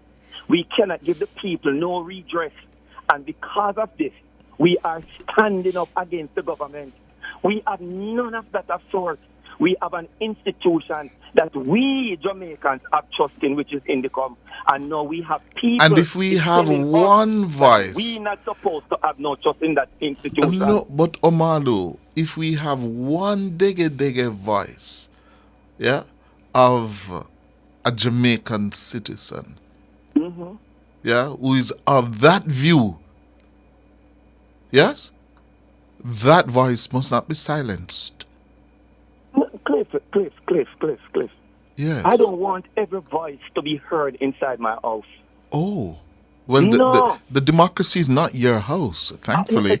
Okay, I and also gives him the opportunity to tune out the voices he doesn't want to hear. Yes. You don't have to listen. Tune out certain. It's almost like we said certain music not supposed to play on the radio because we don't want it to affect the society in general. And that's what the democracy does. You can turn it off. Yes, and that's why we say turn off some of these sympathizers' voices because we don't want them. You are now wanting us to move it from the personal space to the national space. And the national space is also what you plays over the radio. Yes, and therefore, that is why whatever voice it is, given the rules of engagement about decency and promotion of violence or whatever, that voice, if it is a dissenting voice, must be aired. The national voice also, Cliff, is when we hear what entertainers are saying and we disagree and say, Exactly. no, these songs not supposed to be played. But you know what we do with these songs? We push them so far that it goes in era where which is not really the general public, the institution. But there's nothing to stop you from setting up a sound system in your front lawn and play them. No, and we have to play them at a certain Exactly. level. Anyway, Omalo, thank you very much. Always good talking with you. Cleveland. Yes, sir. Good evening. I am giving thanks and listening to all what's going on. But you know something? The Jamaicans for Justice, they have to blame themselves, for what is happening to them. They weren't doing their job that they were there to do. What do you mean? Them get themselves in too much of the politics. Miss Jackson always depend everything come up against this government. She have something to say publicly. So you find that people like that, right? Several of the JLP people them. But Cleveland would write her off. Cleveland. Yes. Wasn't there a time JFJ was accused of being a JLP organization? Yeah. Yes, I very clearly remember that, Yes, I know. No clear. So it seems to me great supporter. Right. So it seems to me, Cleveland, it's because anytime once they criticize the government, people are just gonna say, they're pushing the opposition's line. Could that be it? But you said them do what with the opposition? Yeah, I mean, because there was a time when people used to say it was a JLP organization. At the time the JLP was in opposition. Mm-hmm. Now the JLP is in government. People say it's a PNP organization. So could it just be that people just don't want it? They don't want it to criticize the government, whichever government is in power. No, I'm not saying they're not to criticize, but criticize with some sense and understanding. Don't make the politics take over their criticism. Right? And I think that's what the problem is. I mean, I don't agree with every statement the police put out there, That sometimes some of them sound ridiculous. But then the thing is that sometimes when I see whatever they do to that boy from Glengulf, I think, I mean, tears come full up my eye, Because then me have a 15-year-old, 16-year-old grandson. I haven't seen that video, thankfully. And trust me, I mean, you as a police, you must look at him as your brother, your younger brother, or your son, and help him if you find something. And I'm saying that he was right to tell the police that he don't like police or something to that effect. But why you beat him with the something they have in them and they say, why? Carry him and call his mother and talk to him and help him. And that is where part of the problem is. But trust me, as the Rasta man said today at his demonstration, Jamaica need a reset. And in believe that the police is on the side of the police. Because these people who take over this country, if we don't mind sharp, they will take over this country. They were about to doing that. And especially if them friends come in, it's going to be another judgment. See how they keep silent on these things? And it's as if all the different other people, them talking up for them, that they don't have to say nothing. But Jamaica really do need a reset. So we can't make these guys take over the place just so. No, sir. We have to do something about it. You see, and it's time for the Jamaican people to look what is happening, because Jamaica would be a paradise, Them say it's a paradise already, but it would be even more if we could get the crime down as low as anything. And I'm not talking on behalf of the JLP in that sense, because if it's a two parties and they're having crime, it still will be trouble for us here. Right? So we need to do something about it. All right. We have a clip from one of the protesters. I think this is the Rastaman Cleveland was talking about. Yes. That we want to play for you. Yeah? Because we heard a lot of voices, but we didn't get to play him earlier. Here's that clip.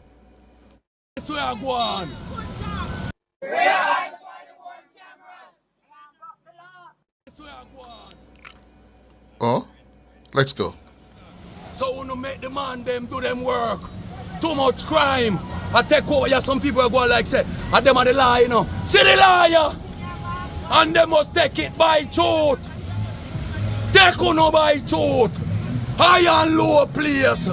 God upon the throne. And if God upon the throne, this need to clean up. And the children them need to walk with pride and dignity. And them can't do it because we have some predator. I get to them and stop them in them track before time. These are the law of the earth. And if the law can't carry out the work in peace without interruption, somebody got to go. Someone got to go. Where is it to them now? Do your work with respect, pride, and dignity. Let no man stop you know, from execute righteousness upon earth. Who know the law? No other law, no they go do no. And you back down. Thief and murderer are going to become the law. And you no come back down. Regardless the talk about the year. Stand up for the country and move the hands of wicked from around us. We don't care who them is. No one is above the law. No one is above the law, God. We shape the heaven, your mind, the earth, the pussy hole, the new heaven and the new earth, where we are going to repair and rectify. What's your name? And we must apologize for that. Oh, we dumped it. Okay. There was an expletive there. Yeah. People on YouTube may have heard it. Yes. But Carlos, what did you make of him? Expressive. My challenge is, he says, you know, you are the law. But again, I keep reminding people that all JFJ is saying is that in being the law, you also have to uphold the law. Yes. Yeah? Mm-hmm. As Dr. Gomes would, they can't murder. Mm-hmm. Yeah. And you can't uphold the law by breaking it. Breaking the law. Mm-hmm. Yeah. Yeah, we have more callers. Dell. Good night, Matthews. Good night, Miss Dell. Good night, Regina Jenna. Yeah, how would I? Hey. Sorry, Father. Hey, Miss Dell, how you doing? Not too bad, sir. You know how long me wait, Mr. Hughes? And I just couple minutes left.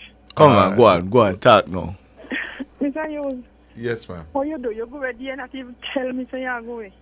My friend whole week here, you don't know what happened to you. You just take time go away, so. Yeah, boy. You say, hey, 2 times I didn't make me realize say, you know, sick or something. Well, Boy. I wasn't too well, so I had to take a few days off. Okay, we work with Tyrone, but I love still. Ah, good woman, good woman. You know, good man. Yeah. I don't know about all of that, but all right. Yes, Mr. Hughes, I wonder if human rights they are US, Mr. Hughes. Yes. So how they not stand up for the people and when Mr. Trump take a lock up in detention and all them places? They have been trying, you know. They have been trying. It's a battle going on there as well. Mr. Hughes, I wonder if any Jamaican lock up in them places. Boy, well, I don't know if any are actually locked, but I know a lot of Jamaicans who are there illegally, undocumented, are very, very nervous. Yes, Mr. but you see, when they lock them up, their family member that is there don't know where them is, you know. They can't contact them, they can't do nothing. And you understand, say 3 persons died in there the other day. No bathroom facility, no food more than so, no water and all them stuff. Died where? Died where? Huh? Died where? In the over US, in the detention center where they lock them up. Oh. You never hear about it, sir? No, I didn't hear about 3 Jamaicans. Yes, and he said I don't know if he's Jamaican, but 3 persons died there. Mm-hmm. I'm not saying he's Jamaican. I'm not sure. Yeah. I don't know about the Jamaican part, but 3 persons died in there. Mm-hmm. So I was wondering if our government can try not to find out if any of his people is there locked up, Mr. Hughes, and could I get them home. Well, if they're locked up, they'll eventually be deported here. It's so difficult. They'll be deported here eventually if they are locked up. But they must suffer, sir. They must suffer, Ricardo. Oh, you mean the detention facilities? Mm. Boy, kind of troubling. And him just reach 100 days. Him have 1,361 more days to go. But Mr. Hughes, the people who vote for him, 77 million people, we understand why they don't stand up and try to get out this man. Well, they will. The recent polls suggest that he's in political hot water with them.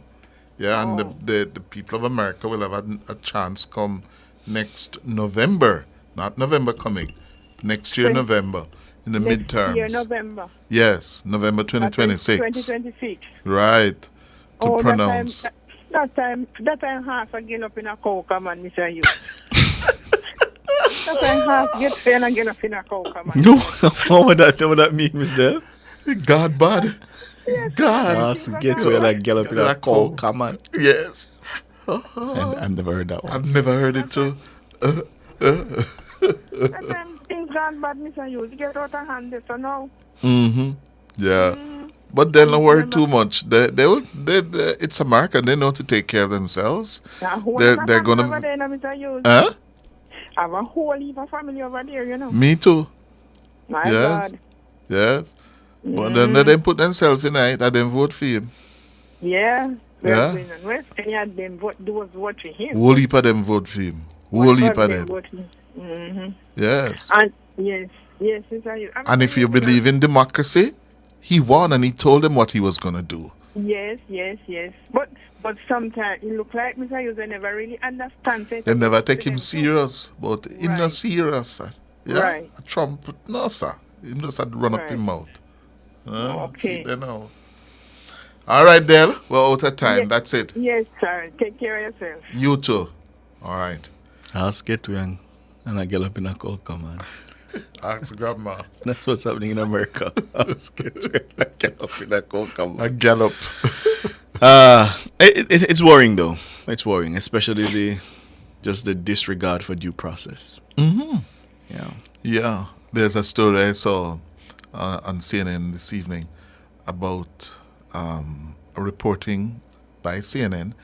One of their law and justice reporter found out that literally thousands of international students in America have fled America or have been designated criminals because the Homeland Security used the databases of colleges, universities, and run the names through some national crime center in America. Mm-hmm.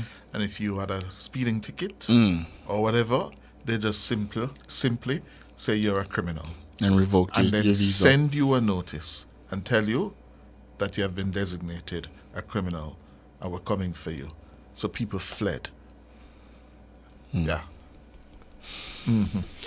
That's how we're going to leave it. Thanks to all of our callers, our YouTubers, our WhatsAppers, and our tweets. Of course, our producer, Dana Davey, our technical operator, Bugs, Andrew Anderson, the members of the news and production team. Thank you so much. I'm Cliff Hughes. And I'm Ricardo Brooks. Reminding you, take care of your loved one and look out for your neighbor. Good night.